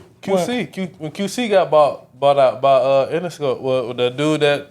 I forgot the white. They sold it. Yeah, they sold it to some white people. They sold QC. Yeah, I didn't know that. We be selling our soul, man. That's what selling our soul is, man. We be selling the creative rights of nature. That's why I have so much respect for independent artists, man. Because you really do lose a lot from a monetary standpoint. Yeah. But from the investment standpoint, it is such a long-term decision. Yeah. For you to just continue to be able to bet on yourself. Yeah. I'm telling you, because once you let other people get in your mix, I'm telling you. But I wish I wish that artists would understand that. Like this is these platforms that you're having now, like the R&B Money. I'm a big R&B Money fanatic for their podcast. They continuously push being an independent artist because that's Tank, right? Tank and Jay Valentine. The way that they rape you of your rights. It's you know what it is? It's really maintaining your power. Yep. When you maintain your power that way. When and you start to get in business and bed with people who don't really have your best interest at heart, it's literally a numbers game. And I think contractually, if us as a culture, we got more prominent, like for instance, going back to the No Diddy, somebody trademarked that, they're going to get paid. Somebody did already. I know, that's what I'm saying. Oh, okay. They're going to get paid. That's called forward thinking. If we applied the same logic that they have on paper to our creative sense, We control the culture with the creative mind. All it is another man coming in and saying, hey, that was a great idea, now I'm going to monetize it. And every time it ruins it. But if we were to kind of bridge that gap, and I can only pray that in the future, that's what happens in every arena, though. That's the money. I think that's the issue, because majority of the time why we leave or we get bought out is because of the money that we're getting. And we're instantly though, we're looking at the instant money versus the longevity of it, and the rights that you get with your own stuff. And I think that's what, you know, like one person that I know I respect for his mom is she literally, I guess, will forever be the GOAT. But Jason Weaver was just in Blue Cantina, Camp Creek not too long ago. Yeah. That nigga to this day is probably in his damn 40s. He's still getting paid off of Lion King. That's dope though. Because he took the royalties. His mama said, yeah, do not pay my baby for just this one role. We finna go ahead and make the royalties off of the Lion King. And so that's what in all fashions, and who knew that Lion King was gonna go from movie to Broadway to all these different things. He's forever making money for I Can't Wait to Be King, or whatever that little song is. When they tell you, hey, we'll let you do this song for $2 million, majority of people they taking that $2 million. It's just like a record deal. If you broke and you got a hot song, say we're gonna give you $2 million for a record deal, you're gonna take that. Versus just sitting there like, all right, I'll just take 100,000 and I'll take 3 or 5% equity. Or royalties into whatever. People ain't thinking that because they want that $2 million. They ain't trying to. You know what I'm saying? We suffer from the need to have instant gratification, man. Instead of thinking about the patience, like that's with anything. Like, and Glow talked about that too on man. the interview. You gotta be able to have patience and really stay down. You can't come up without staying down. Bro, I see that the most with the gym stuff, right? Because people come to me every day. Yo, I got 30 days to go to Jamaica. Can I lose 50 pounds? What? Yeah, and it'd be like we really do lack patience. I think that's where some of our most, on that same shit. Man, I think that's where some of our most irresponsible decisions stem from. Even me as a person applying that logic to my life, like I noticed, like since this last season of like just learning from my last 2 to 3 years, man, and kind of like really maturing about my consistency. I've learned that like patience is the virtue in consistency. You gotta be able to be patient enough with yourself for you to have the space to grow. Like growth doesn't happen instantaneously. And I think when people really sit down and they evaluate and then apply that skill, we would completely change the culture. Because if you think about it, right? Everybody who's taking these deals and selling off these brands and stuff because they want to hurry up and get the check, they stayed down a couple more years, right? They kept the rights to everything that belongs to them creatively. They got to go somewhere because they not coming up with the ideas. Let's be real. They going to come back with a bigger check eventually. That's a fact. My mom self-represented one time in a car case, and she taught me like the gift of patience, okay? They went from offering her $200. My mom didn't have the money for no lawyer, no nothing. She self-represented. She kept telling them no. By the time she got done, they came back and offered her $20,000. No lawyer. She not cutting in nobody 33.3%. And that's when I realized, I said, it's the long-term game. It is. It's the long-term game in everything that we do. We apply that skill, boy, listen, the culture would change forever. That's why I'm kind of mad at QC. Like I feel like I don't think they realize how big that record. Yeah, that was crazy. I didn't know they sold it. Me either. Versus just selling now. I don't think it was a bad business deal. I'm pretty sure they got a couple $100 million off of that. 300 million. Yeah, so I'm saying. Peace. So no, just for the label. Just for the label. But I mean, that's between two people. The cute. It's him and Coach. Yeah. Coach and P. But I'm saying though, but how influential that whole label, because once they go down, that mean Lil Baby go down. That mean City Girls go down. That mean Migos go down. That mean everything that really meant to the South, to hip hop goes away. Because now you're expecting a person that owns it, that's white, to understand what's going on in the hood. And they don't. But that's always been the issue within hip hop and music culture as a whole. Anyway, they get all these white executives that are supposed to somehow relate to these artists, and they do not. How can you represent a culture and you have never experienced? And those are the ones that get over it. We see the stories. We see all of them. New Edition story. Everybody, Tony Braxton, Mickey Howard, everybody, Whitney Houston. Well, I think Clive. I feel like I don't know, but all Clive knew a little something. Yeah, he did something. I don't know what he did there, but he legiondary, so people don't really say too much about him. Everybody that's in the group has been on there. Niggas fuck with Clive. Yeah, they do. Migos gonna be on there. Be on what? What's them shows? Unsung? I wouldn't talk about that, but it's pretty much the same shit. Yeah. Everybody on Unsung got fucked over in the deal. Well, some of the folks was in them drugs too, real bad. Either they got foot up in the deal or they was in drugs. They was in them drugs. Too, So a lot of them are more so on them drugs. Yes. But Unsung is a great documentary. Yes.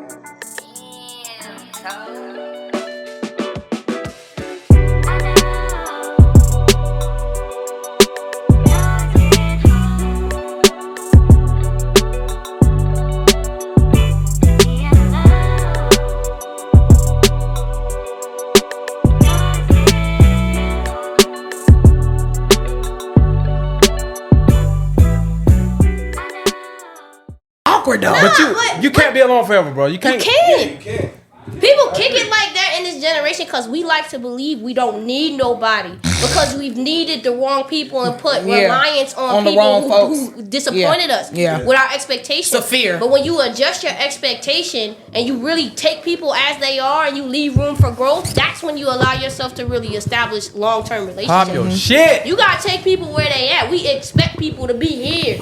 That's why that's why I like to have real conversations with people from the start, man.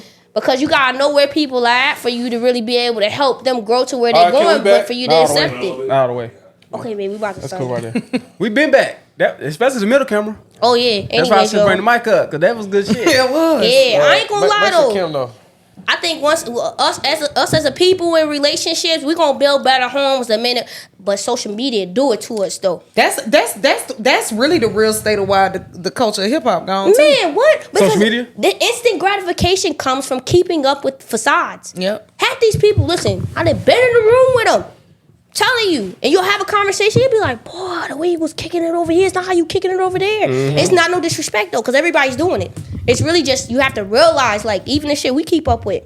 I know myself. I'm sitting in postpartum like a mug, like, man, I ain't doing enough. I gotta, man. Honestly, I'm coming on the outside of it, and thank you for asking me that. Nunu asked me that the other day. She was like, "Hey, you postpartum, how you feeling about it?" And I told her, I said that was probably the most powerful question anybody has asked me this year, because postpartum with my daughter lasted 3 years. Didn't know I was in it. That's the scariest part about it. You don't know you in it.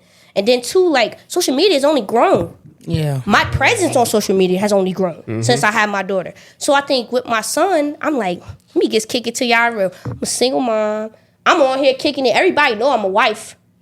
I forgot that. I start realizing my worth and understanding my value. And to go through that, heal from that, and reestablish your boundary in the midst of a culture that expects certain things from you because of the way you're like, you can know better and not do better.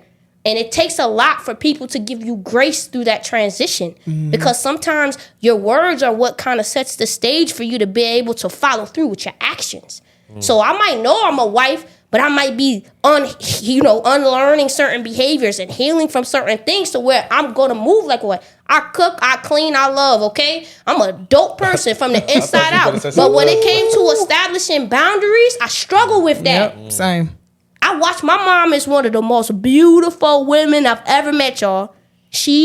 I've watched her have to learn her value. So we was learning together. I'm her oldest child. I have 5 younger brothers and sisters. I have a lot of pressure on me as a woman, and I had to really realize that. I've never seen the boundaries. I've never seen it. Don't even know what it looked like. Don't even know what it looked like. I'm living a life I've never seen lived. I'm setting a standard I've never seen upheld.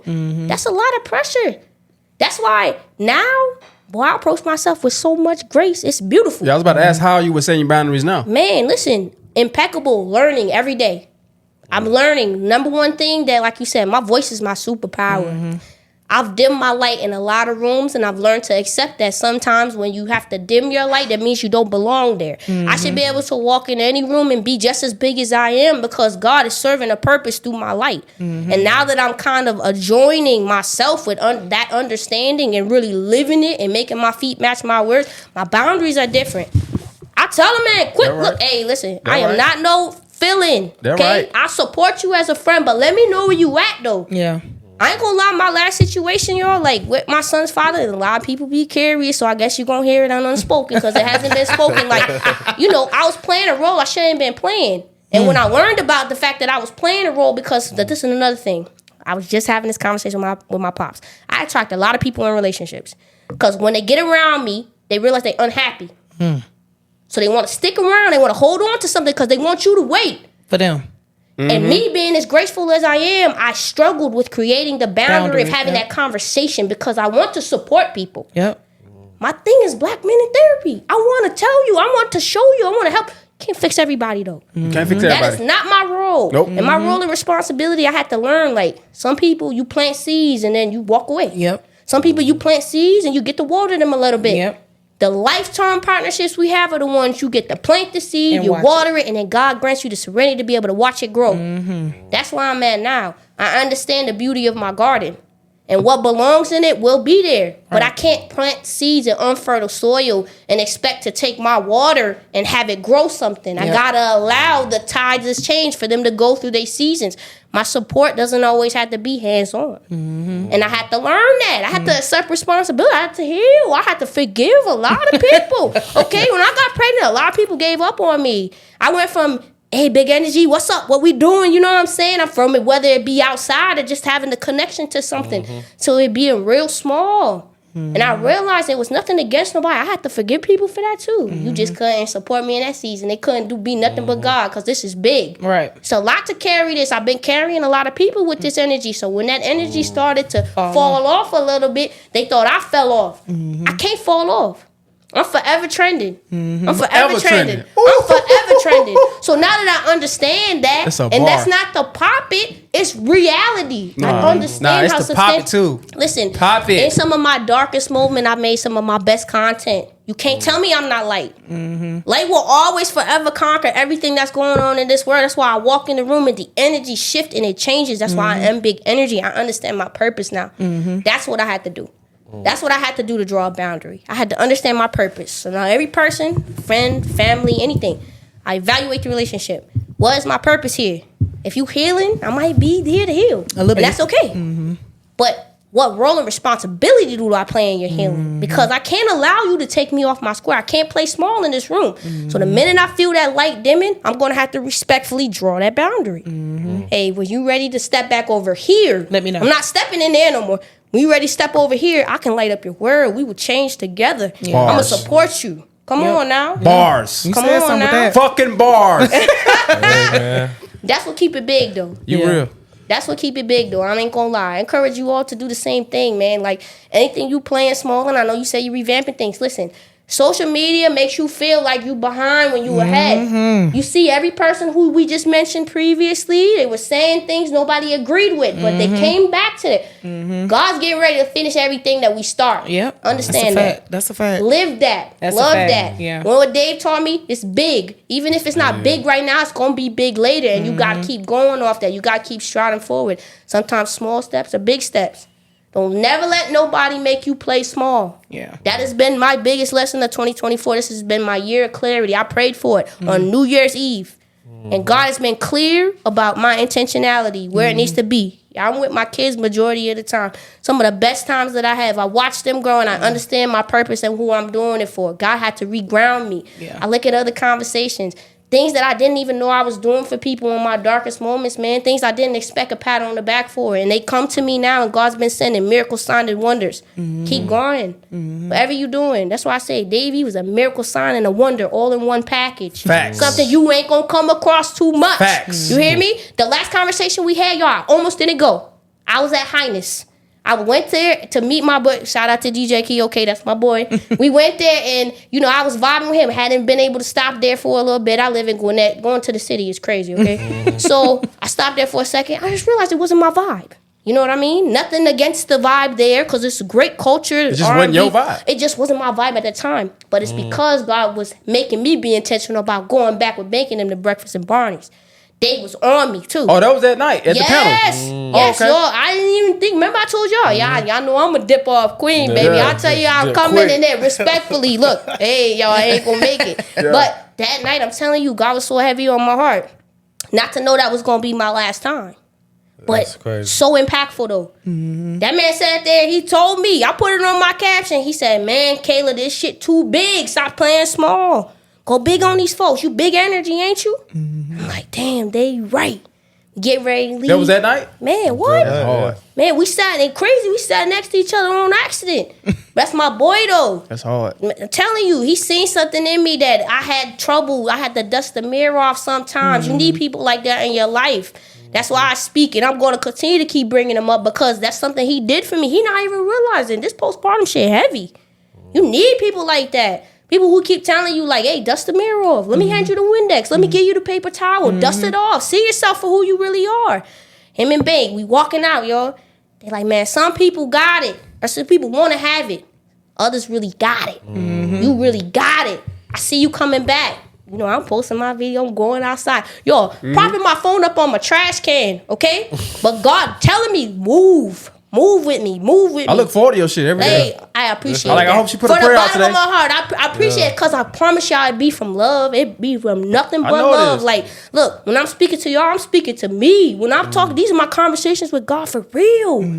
It's like, yo, keep me intentional. Shit, I know I be falling off. I be making excuses. I be rolling over and going to sleep when I might need to be getting up. God, please, keep me intentional. Keep me consistent. Keep me around the right people. I'm a Cancer. I go on my shell easy when I feel like my bag ain't right. Okay? So that's why I say it's not a comeback for me no more. It's coming better. I'm coming wiser. I'm coming more fluid. I'm coming more confident. I'm coming with boundaries. I'm coming with my spirit at an all-time high, but with an unbreakable nature. Can't no man come here and break me again. He's going to have to build me, and I'm going to have to build him. And even if his intentionality is to break it because he don't know what to do with it, I no longer will take it personal. That's not just men though too, because this ain't attacking no brothers, but like women too. You come around me, you gotta be intentional. You gotta want to see me win. I don't want to be around weird energy no more. Don't want to be around subpar or half, because I want everybody to win. So it's like you got reciprocity. That's what Dave was. Reciprocity. Absolutely. He is reciprocity on a level that is rare. It cannot be attained in many people, and I will forever be grateful for his standard, because that is the standard of my conduct now. You gotta come like that. Every time I ask that man for anything, the hoodie I got on right now, my relaunch is because of Dave. He came to me and said, man, I feel so stuck. You know how many people I could show y'all my DM? I reached out to him. I'm like, yo, can you just mentor me? Can you just help me? I'm sitting here and I'm in solace and I'm in a depressive state. I can't really express to y'all, but I know this is my light. Big energy is my light. It's what I look forward to outside of my kids. It's what I'm building for them. It's like, can y'all just throw me an alley-oop? And I'm not talking about an alley-oop I don't work for. I work for everything I get. Right. But it was like the intentionality was lacking. Man, I hit that brother up January 24th. So the first one is the one that Tokyo brought up about this. Well, it's perfect for you because you're a mother. So you let me know how you feel about it. So this one is a mother confronting the stepmother about disciplining her child. It's kind of crazy. And I told him that I don't want no condone. And I told him that I don't want nobody putting their hands on my daughter but me, because I'm the mother. So what makes you feel like you could do that? Understood. First off, it was something mutual between me and the father because your daughter was being disrespectful.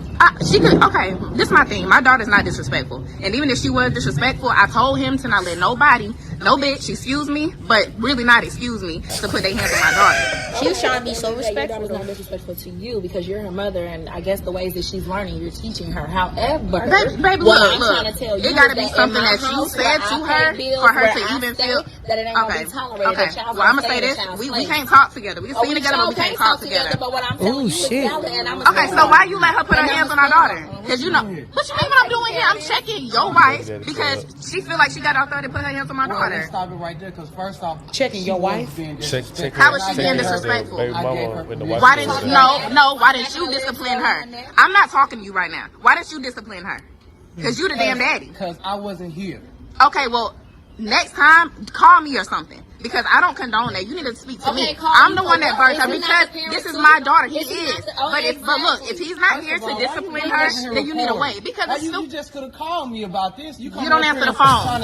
You don't answer the phone. And this is what I have to do to get through to y'all. If I got to pull up and act the fool to get through to y'all because y'all want to touch my child, this is what I'm going to do. What's y'all thoughts on that?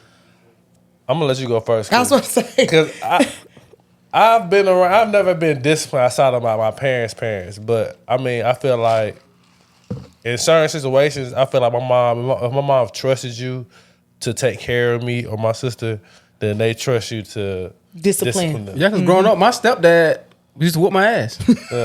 Like the dude my mom was dating was whooping my ass while she was at work, and it was okay. Like I thought it was okay. Like he didn't abuse me. He just disciplined you. Yeah. Like, why you break that lamp? Bah, bah, bah, bah. Bring the belt out. You know what I'm saying? And there wasn't nothing wrong with that. She was like, "What do you do?" Okay, bet. You discipline him. Cool. You're a man. He's a growing man. Yeah. It's fine. And that wasn't a problem. So I don't know. Oh yeah, Kayla. So I definitely, with my son, am going to be in this position in the foreseeable future. I believe that, number one, co-parenting. Mm-hmm. Co is the key word in that.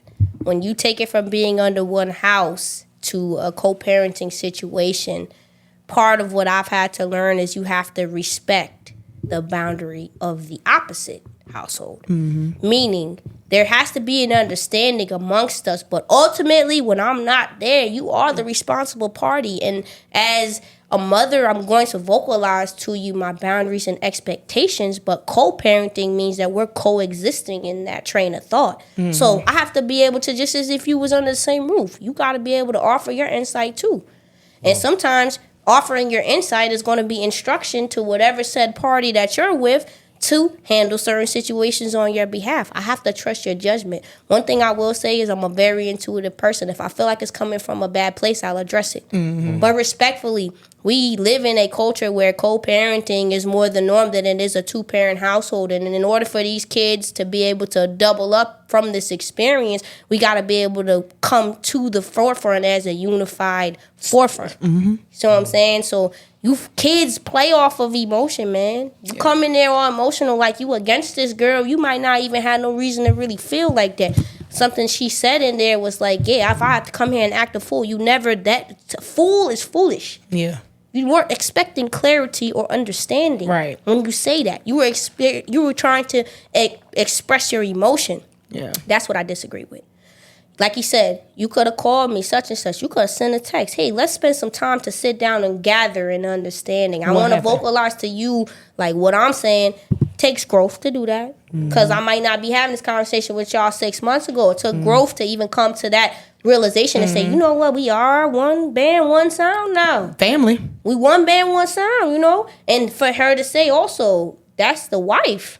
So that's somebody he's really choosing. Now, I might feel different, and it's not even a titles thing. It's an expectation thing. Like, if a person is your wife, that means that there's got to be some longevity there, which means you're probably going to be around. Yeah. You're a girlfriend, I might feel a little different type of way. Right. Or just somebody who they're dating. It's levels to it. That's a wife. They live together. Like, your child is going to be around that person every single time. You're better off building a camaraderie with that person. Mm-hmm. Because if she respects, she might have called you if there was an understanding. That's what I think is a lack of respect for That's the, come for on. the, for the baby mama. Yeah. Mm-hmm. Yeah, I feel like they have some type of disconnect. She was taking it personal. 9 times out of 10, this is just me assuming. That sounded like a woman who was hurt. Yeah. That sounded like a woman who still had feelings she needs to work through. Okay? That sounded like there was a lot of me in that. It wasn't a whole lot of like, this is on behalf of my child. It had nothing to do with disciplining the child. Come on now. Either it was who did it. Right. The discipline may have been necessary, but her communication and the place she was coming, like I said, it's all about the place you're coming from. Right. So she, in order for her to properly gauge where the girl, the wife was coming from, she had to properly gauge where she was coming from. What is your actual problem? What is your actual concern? And then you have an adult conversation. You rolling up there, first of all, why is the camera out? Why is it on? Why is it recording? Because you went up there to put on a show. You wasn't trying to show up trying to be a showboat. You weren't trying to have no understanding. So that's just my perception on it. There might have been more to that story, but I just feel like, we gotta reevaluate where we coming from sometimes. Yeah, and I think that's the gist of things. I think as humans, a lot of times we, in the moment, if that was something that initially happened a day ago, you're gonna probably be mad the next day. Come on, you know what I mean? But I think as we have situations that happen with us, we need to sometimes learn to pull from the situation and look at it from a bird's eye view.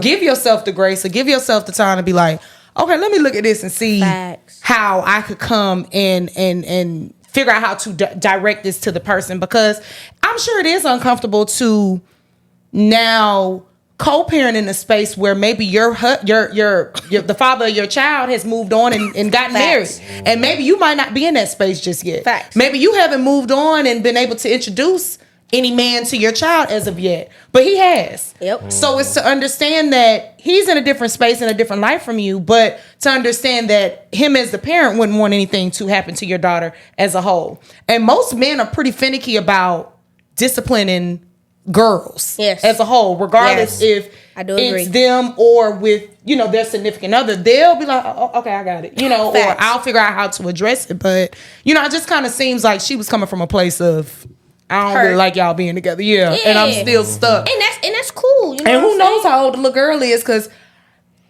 if the girl is of any age, 7, 8, 9, we need to go ahead and go ahead and figure out what we need to do. And then too, you got to think about her level of discipline too. Like, I could also understand from the other side. My pops always tell me, you look at the other side of the thought. Yeah. So that's what he's saying. We're leveling. So like, maybe they deemed it appropriate because you be whooping her.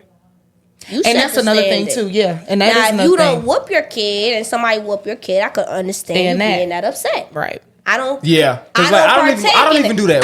Why would you? Yeah. Come on. I could understand that. Right. So that's why I said I need to know more information to and make we never a thorough. Come on. We never know clearly. From what I've seen, it was giving that there was some hurt there, some frustration, maybe even her saying, he doesn't answer the phone. It means y'all not talking every day. Yeah. I mean, y'all arguing every time y'all talk. Come on, now y'all don't have healthy communication. Right. Yeah. So even for her, the other side of that thought, hey, why you didn't call me? You don't talk. Yeah. Why would I call you? That's real. All right, so we got another one. This is I really need y'all to perspective on this. Oh shit. This one is called Never a Girlfriend. I'm never a girlfriend. I'm either like engaged to be married or he's my friend. Like, I don't do the I think that's just a game. Girlfriend is not a real title for me. So we're either getting to this point of marriage or we're just friends. You skip girlfriend? Yes. So it's not I'm your girl. It's like y'all are building and then it's like proposal. Correct. But that takes a very confident woman, a woman who's not afraid to say, that man is not talking to me anymore. I haven't heard from him. I don't know what happened to him. Women don't like to say that. So they try to hold on to whoever they have as long as they can. I don't mind saying it didn't work out. So, get him, Ash. I want you to go first. Okay. Never a girlfriend. So with her, that specific person, she just always seems like she wants you know what it was? Yes. Yeah, she didn't have to say it. She always seems like she wants to be on the opposite side. No, she said she's for the guys. Yeah. And, okay, cool. That's cool. Okay. But it's just like, I think she takes showboating to... She's been known to be engaged to a few NBA niggas. Mm-hmm. She's known to be a fiance, but you've never made it to a wife. So the question then lies... Is it because you're not a girlfriend? Right. Where are they not learning enough about you to even be like, okay, we engaged, but bitch, never mind. I don't really want to take it to the next level, because she's never been married, I don't think. But the never been a girlfriend thing, I can say from personal experience, like Kayla was speaking earlier, I have had a very hard time with establishing boundaries in regards to situations, relationships, friendships, all of that. Because, like you said, I love to be of service to who I am. I feel like a lot of people lean on to me for support. And I like to be able to water them, help them heal, be of some type of, if you need to talk to me, lay on my titty. I talk about that all the time. Come lay on my titty, baby. We talk about whatever your insecurities are. I love to be of that service. But my biggest problem is learning when to realize this ain't serving me. And just today in church, crazy enough, this is wild, that was the topic of the sermon. Come on. Learning when you are no longer of a value in a relationship, a friendship, of anything, work, anything. When you're realizing that you've done what you needed to do, it's time for you to pull yourself out of that and walk away and be okay with walking away from that. I think a lot of us have that FOMO feel like, oh shit, if I water this a little bit, if I've planted the seed, watered it, and I'm seeing it grow a little bit, I I know the moment I walk away from this shit goes skyrocket up to the damn ceiling. I ain't gonna be able to be a part of none of the growth. And I know I was the one that gave you the seeds to help grow it. You know what I mean? What that is? It's ego. It is. Oh, that ego a fool. That's ego and a that's fool. That's what makes a lot of relationships go south, because ego always comes in the middle of it. So with her speaking about never being a girlfriend, it sound cute. I think that was just some. I'm sure if you go in them comments and look and see what's in the comments, feel like you just can't skip that step though. I feel it's crazy. I've never seen. I feel like women over 30 make those type of statements. I'm just being honest, like. I'm over 30. I don't want to put it on everybody over 30, but I feel like those are the ones that be like, all right, fuck the girlfriend shit. We need to go straight to. I needed her to expound more on that, because in what world, in what reality are we living in? A nigga be like, I want to make you my fiance. I think what comes I think maybe she was trying to say we stay as friends until we don't put. I don't know. I don't know how you could go from being a friend to fiance. Yeah. I don't understand that chain of command, so I do wish she would, like you said, Expound she it a little bit more. delved into that a little bit more. And then, you do hear, though, as women, sometimes as we speak about boundaries again, as girlfriends, we tend to do the wife shit. Come on. Get a nigga comfortable, and then he be like, well, I want to go ahead and, I got the 3-piece chicken dinner. I don't really want to get Can I elaborate on that? Because this is something that's very heavily stressed to women. Women shouldn't, like, if you're a girlfriend, you shouldn't do wife shit. Look, I have to say, I'm going to be me in every room. I agree. I literally just had that conversation. My pops had to break it down to me. He said, Kayla, you naturally submit. He's like, you do it with me. Mm-hmm. When you are a person, what you say, your acts of service is my love language. Same. I'm going to serve you so long as you around me in whatever capacity. The boundary is understanding how much to serve you, but I'm also not going to compromise the integrity of my character and the cadence of how I choose to address people who come in my space. Because if you hear, it's a special place to be in, big energy. So like, when you care, I'm not half-stepping about nothing. When you start having, that's where we have to be responsible though. Because if your cadence of how you interact with me, how you're reciprocal with me and taking care of me and tending to me, getting to know me, if it's lacking, that's where you draw the boundary. Yep. I'm not going to stop being me, though. I'm not going to make, like, all that. I'm a firm believer. I scratch all that petty shit. I'm not about to, if you texting me, let me just wait to. Yeah. No, I'm me. Shit. Hey, man. I ain't gonna lie. I just did it earlier. Yeah. Hey, man. You not hearing from you all day, ain't it? Yeah. Because the thing about it is, I'm not going to go into nagging. I'm going to set a precedent. Because you can't have a boundary without setting a precedent. Absolutely. You can't expect people to know what it is you like and don't like, and they just get to know you. Hey, man, look, listen, I ain't out here like that. I'm having people who want to come in this big shit, man, but I know they can't really handle this big shit. And that is with all humility. I say that. Fast. I understand my worth. So if I feel like you're not serving my best interest when it comes to interacting with me, I'm not just going to write you off right away, because I let you in for a reason. There had to be some potential there, but I will not operate off of potential. Yep. I will not operate off of potential, but I will give you the opportunity to improve, because we all human. Yeah. You might not know you doing this, and I don't. And everybody's dig that. different. Everybody's different. Now. So what you used to doing in something else may not be the same thing you could do over this way. So to allow somebody that space and opportunity to grow. Now, if you got to check it 2-3 times, and all right, baby, look, evidently. It's just not. It's not correlated. It's like, I gotta give you the opportunity to set a standard. Right. If you have no standard, like, what are we doing when we're in school? Like the first week, month of school, the teacher is setting the standard, syllabus, all of that. The syllabus. You know what I mean? You're familiarizing yourself with the curriculum and the way that the teacher teaches. So like, you may not know. Listen, I'm quick to tell them. Yeah. I talk around here. Yeah. All that petty stuff. Hey, man. This is grown woman over here, we baby. Communicate. Hello. Look, though. And it's not forcing it, though. It's like we're giving the room and space to have conversations that are probably uncomfortable. It took me a long time to get to that space, because but that allows you to know as a woman that you're comfortable with who you are. But a lot of times I've been in situations where men will be like, you're too expressive. You talk too much. You say too much about this, and that will make me dim my light, or that'll make me be like, okay, cool. I ain't gonna say shit then.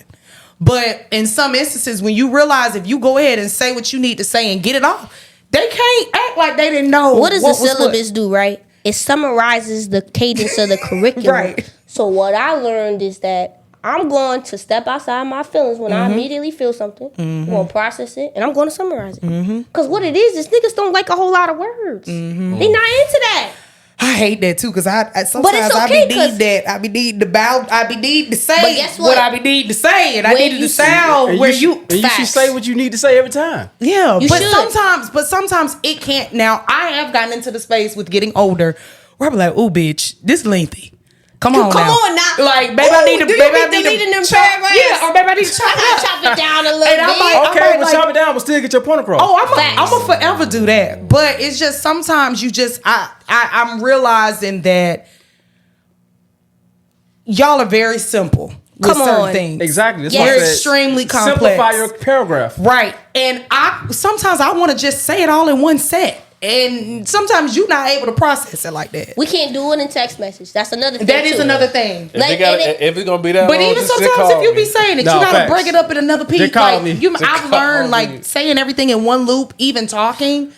With some of the guys that I've dealt with, it don't work. It's So an I might have to emotional reloop download. it. I might have to reloop it. Come on, men Yeah. there are like I always say, the man is the logical sense. Oh, for sure. The woman is the emotional nature. So the combination, of the two is where you find balance. When a man can teach a woman how to process her Logically. emotions with logic, and then a woman can come in and teach a man how to apply some emotion to his logic, so he can better empathize with her. Absolutely. There's the balance. So like, as a woman, I've really, really learned, like, I ain't gonna lie, girl, listen, I'll be ready to give it, but what I learned is that when I be typing out them long ass paragraphs, I be sugarcoating shit.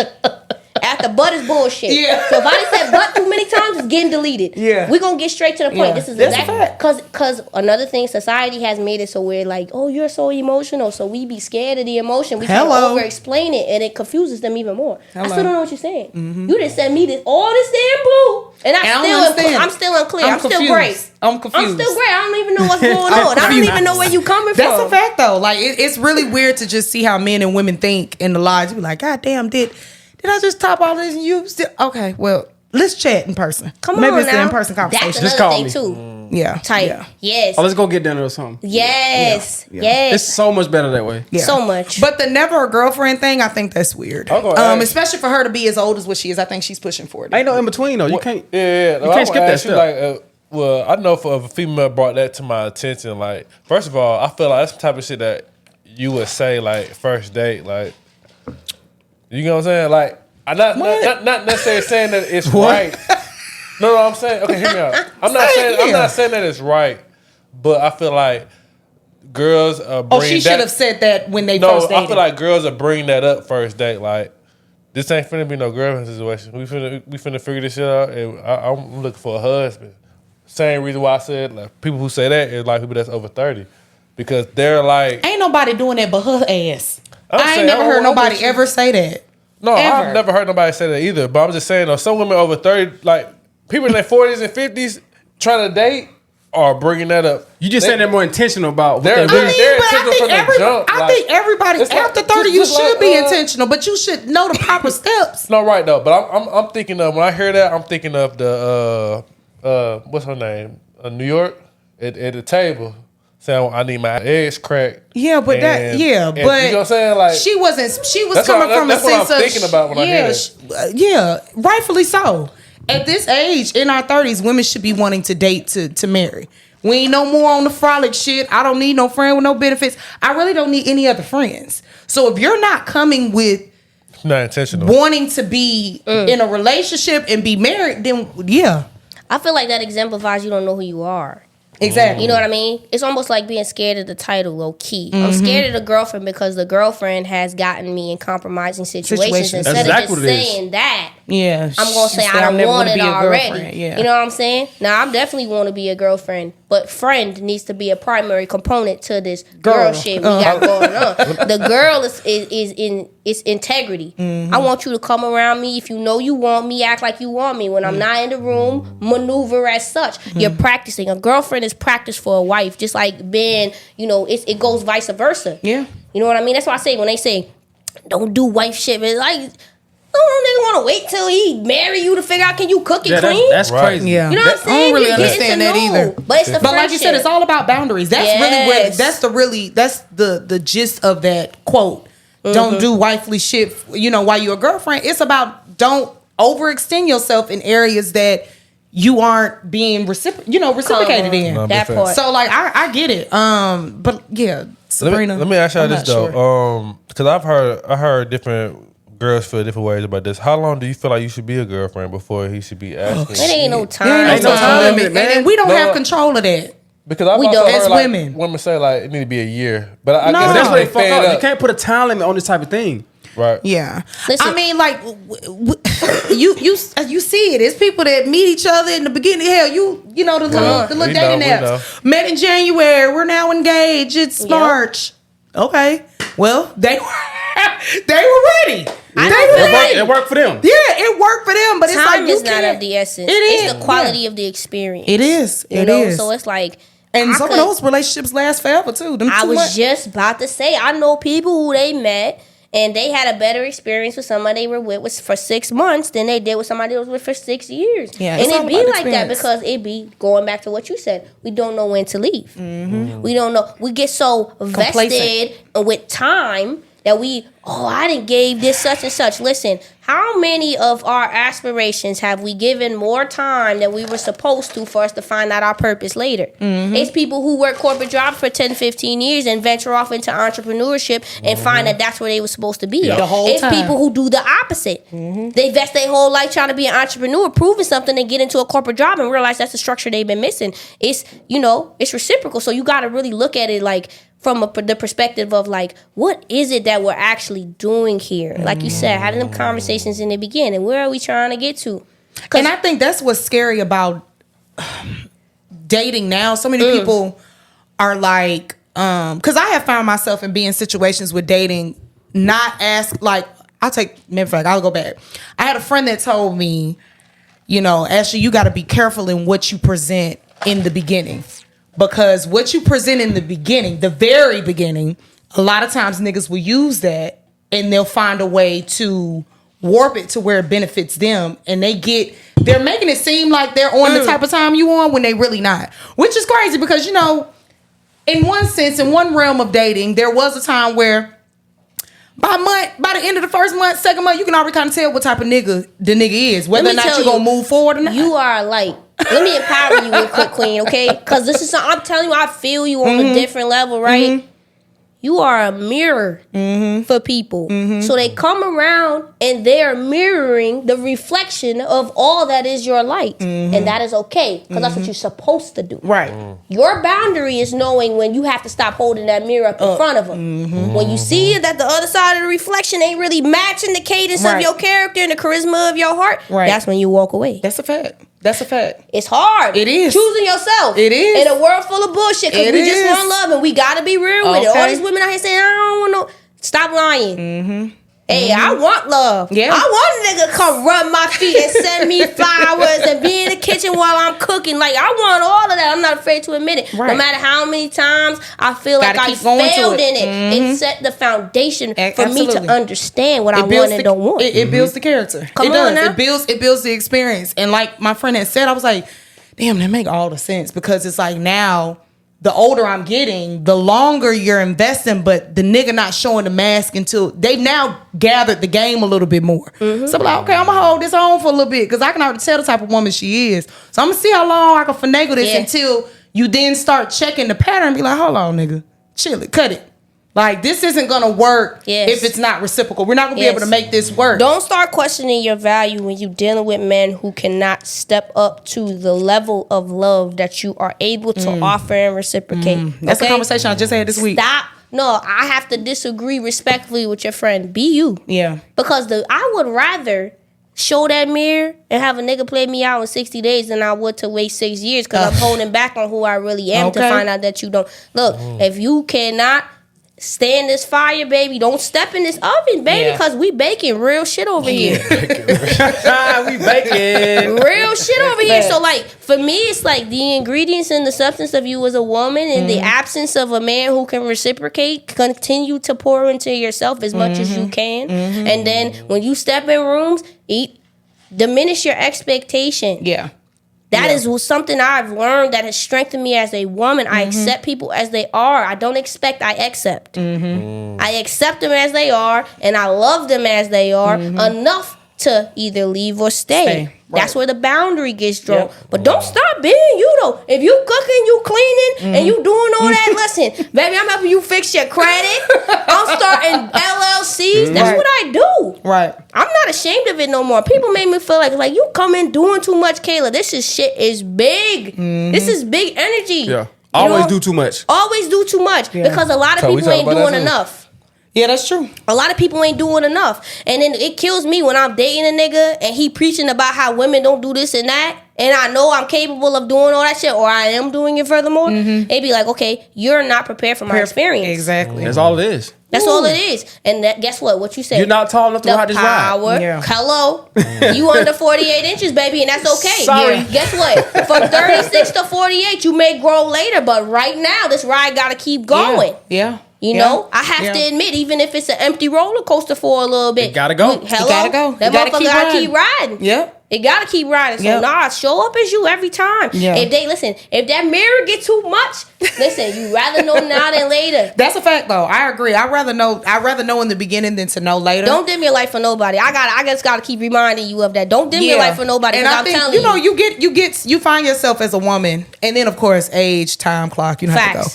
You find yourself asking like, okay, because I'm a person of discernment. I like to look from the outside and be like, okay, bitch, I know you can't experience you outside of your body, but is there ways where you be like, okay, Ashley, you can grow in this area. Maybe you are X, Y, and Z. Maybe you are this, and the third. And that goes in the result of some of the comments that I be getting on the pod. And I'm going to talk about it because I was in my feelings early this week about, niggas really went ham on me about that Kevin Samuels clip. Yeah. And, dumb. Wait, hold on. Crazy. No, I know. Stupid. Foolish. They went Enlighten me. What was the Kevin Samuels clip? So, number one, I have a love-hate relationship with men from my POV on the pod. Yeah. I'm not an extreme feminist, but I'm also not fuck these niggas type of female. Yeah. I'm very in the middle. Yeah. What's right, what's wrong. Yeah. And I have my opinions. Apparently my approach a lot of times is not received well. Okay?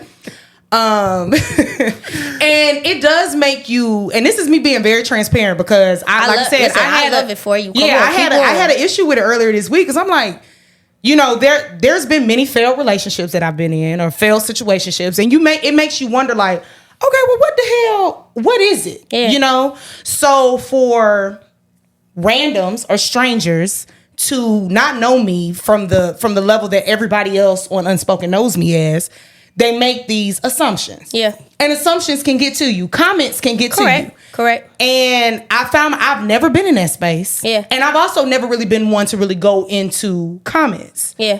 But somebody sent me my clip to me in my DMs and had the comment to say like, for someone who talking, you just got, it's really like, I understand what you're saying, but it's so hard to believe what you're saying because your demeanor is extremely too masculine. So you talking that shit, but I believe you all cap.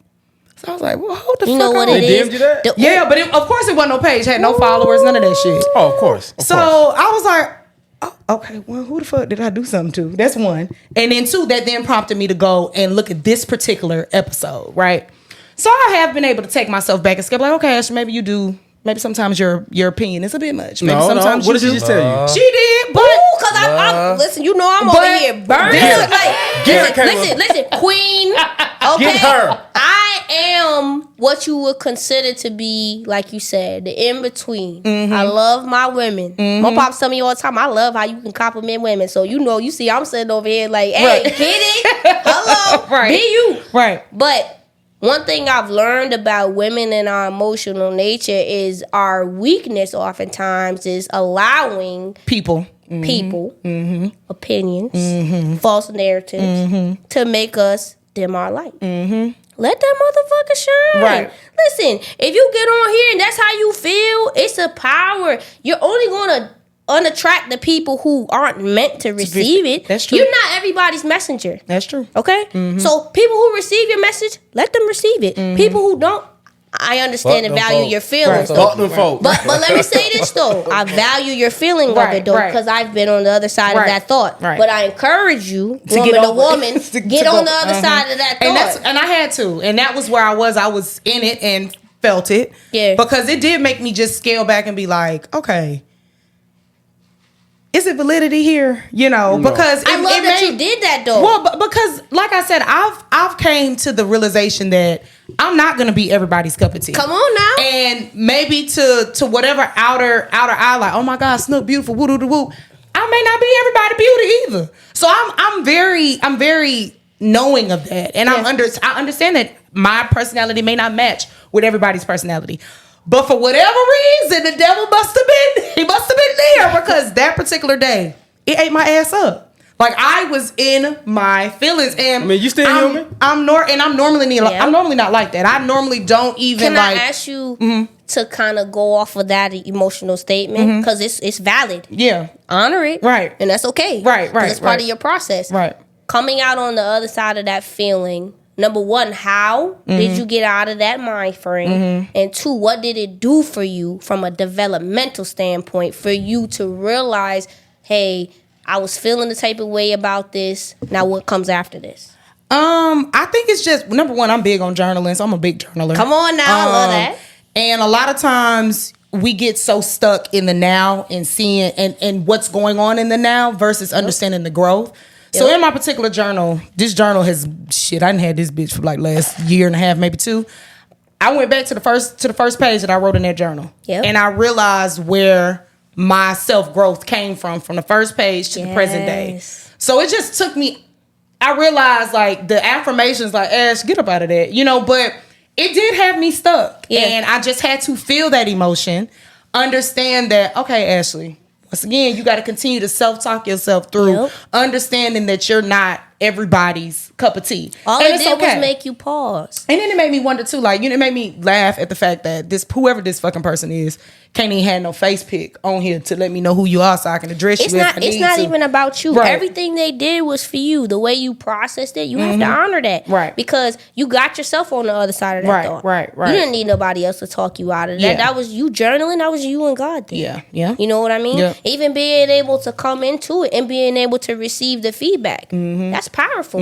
Some people, they immediately go into ego. And even if you were experienced a little bit, the fact that you took a pause and you kind of regrouped is powerful. The fact that you journaled and processed your feelings and then you positioned yourself to move forward. Yeah.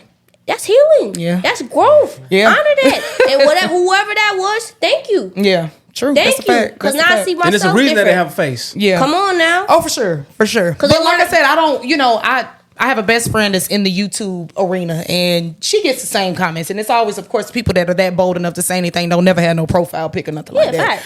But, you know, I say that all to say, if we allow certain situations, if we allow our present to cultivate who we are for the duration of our existence on earth or our existence in life, we won't be nowhere. Yep. And if we don't allow those setbacks, breakups, heartbreaks, whatever, to not allow to not develop more of a character in us or more of a personality in who we are, then we wouldn't be of nothing. Facts. If you don't experience anything, you don't really, or even see somebody else experience something, you don't grow from it. So with that to say, you know, sometimes you'll look at people and don't think that anybody goes through anything, or they got just this perfect picture world and they just live in their own box and they everybody got their days. Everybody. You know? And with that day, I was just like, boy, God damn, I ain't never. As long as I've been on this podcast, I don't go in them comments. Yeah. Ever. And for whatever reason, that particular day, I went on this. It was episode that we talked about Kevin Samuels. That comment, this nigga commented on what I said in the episode, but it wasn't about Kevin Samuels. But the Kevin Samuels video, it's like, what, 500 comments on there?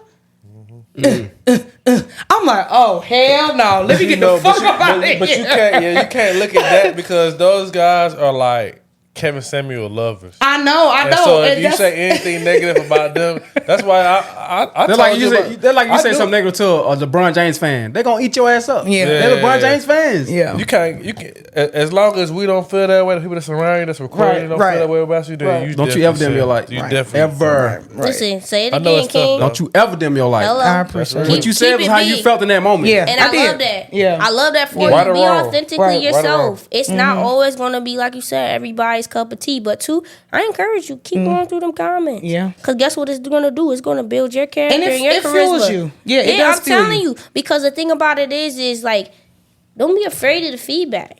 Well, it's funny because I went back and forth today because I was in a funk. I was still kind of in a funk about it when I was driving there. I'm like, do I want to make a mention of this? Because I don't want to seem like a negative Nancy. Like, be you. You know, but I'm like, these niggas really went on my ass. Like, y'all really came and just chewed me up by talking about this man. So, you know, I really kind of was just like, damn. Like, and for that to be the experience, like that was the first time I had ever heard that. I'm like, never heard nobody say I'm too masculine. Like maybe I am, like I give homegirl vibes, but I'm like, damn, ain't nobody ever said I'm too niggish. People used to tell me, I ain't gonna lie, they kind of derived the insecurity in me about that. I can't walk in heels for shit. Yeah. Okay? I wear them just a little bit, but they gotta be comfortable. Once I find some, you can best believe I'm gonna run back to play. Okay? Because I don't like to be uncomfortable. I like to be comfortable. People used to make me feel very, very insecure about that. I'm not wearing all the bad bitch isms everybody else got on, but I might got the body for it. It's not my cup of tea. I like to be comfortable. I had to get on the other side of that thought.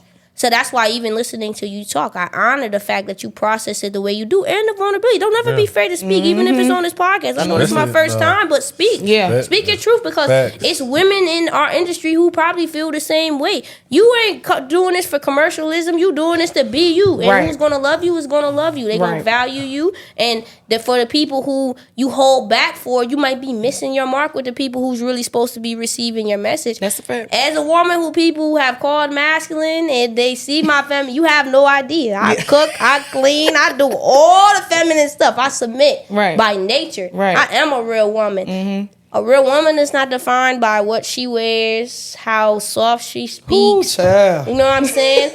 It's really knowing yourself. I feel like that's what makes you a real woman. I mean, like I said, that all of what you just said, that was a whole thing. I don't want to go too deep off in that, but that was a whole thought. Yeah. Like, damn, am I too niggish? Am I too man? For Like real. I know I like to wear my little comfortable things. Sure, I've been there. Yeah, it was a whole thing. I went down in the deep valley, baby, but I made it out. So all to say Long is, as you made it out. Yeah, That's don't That's allow, all we care about. Don't okay? allow comments and things from social media. Like I said, we're in this world where social media just allows so many of these cowards to have such a big platform and to say so many crazy ass things, knowing that there's of no benefit. There won't be of any consequences to them. Yeah. And one thing I didn't do was entertain the nigga. I read it, but I'm like, okay, I'm not gonna even entertain. I love it. that. But once again, people don't understand that you have to be careful of what you put out because you don't know where that might hit that person that's having that thought, like where they may be. Like you just don't know. So all that to say, I made it on the outside end, and if you guys ain't into journaling, make sure y'all do so because it's definitely a vibe. Period. And you bigger than who you think you are.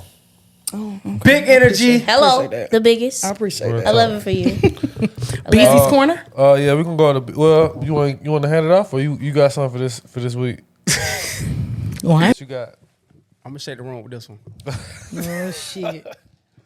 Do y'all know that it's like it's not natural to brush your teeth?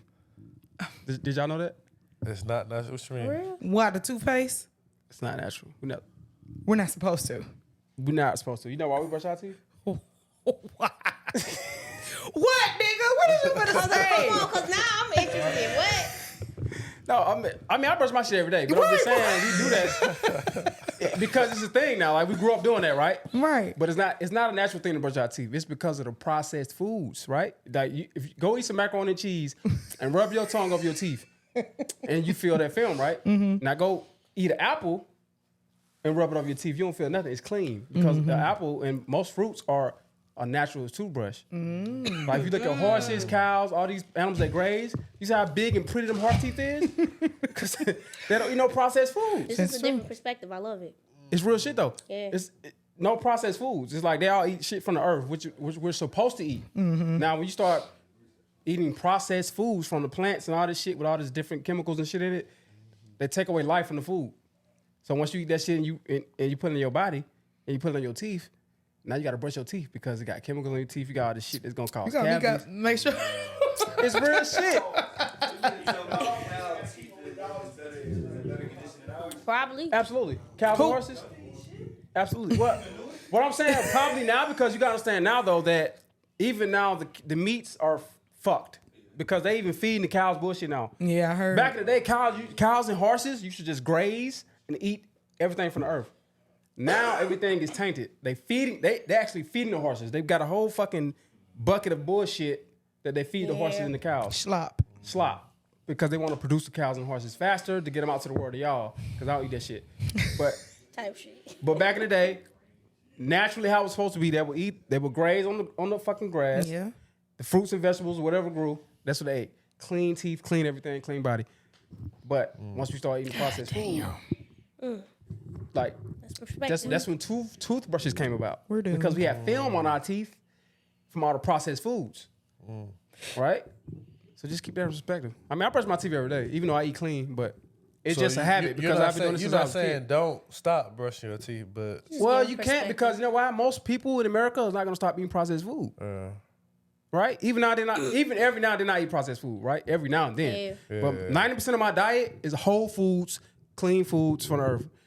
Every now and then I fuck up. I might get a fucking a burger from what's the place? Slutty vegan or some shit, which is processed junk food.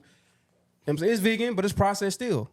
So, and for y'all who don't know, like processed food, when you go to the store, anything that's in the package that didn't grow in the package, it's processed.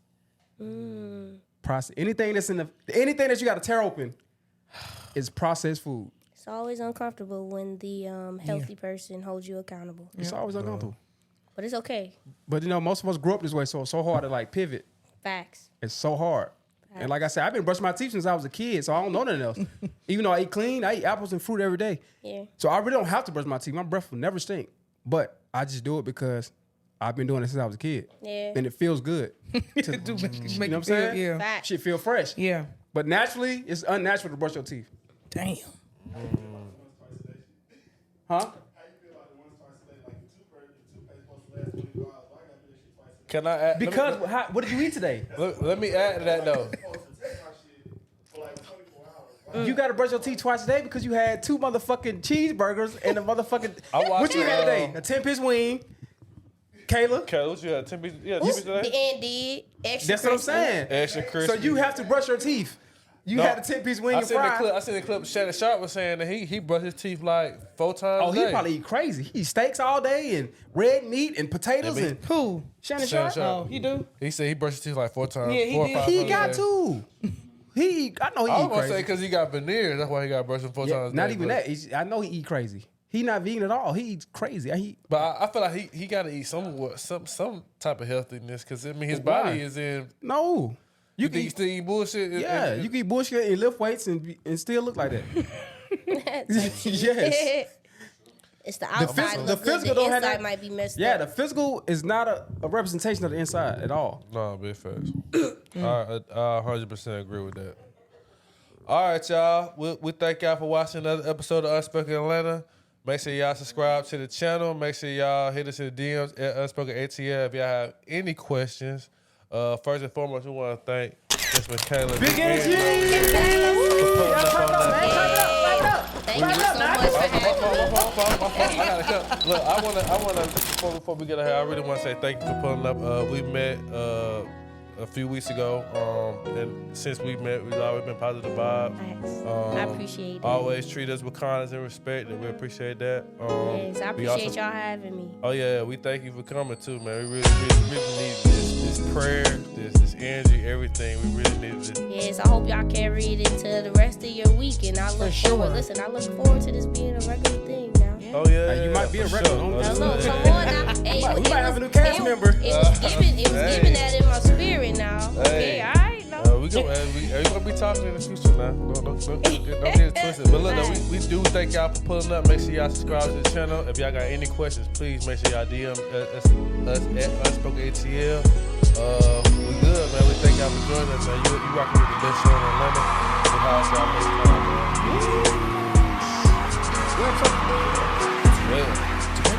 Unspoken Atlanta, man. Episode 12, we in the building. Big energy in the building. What's up, Taylor?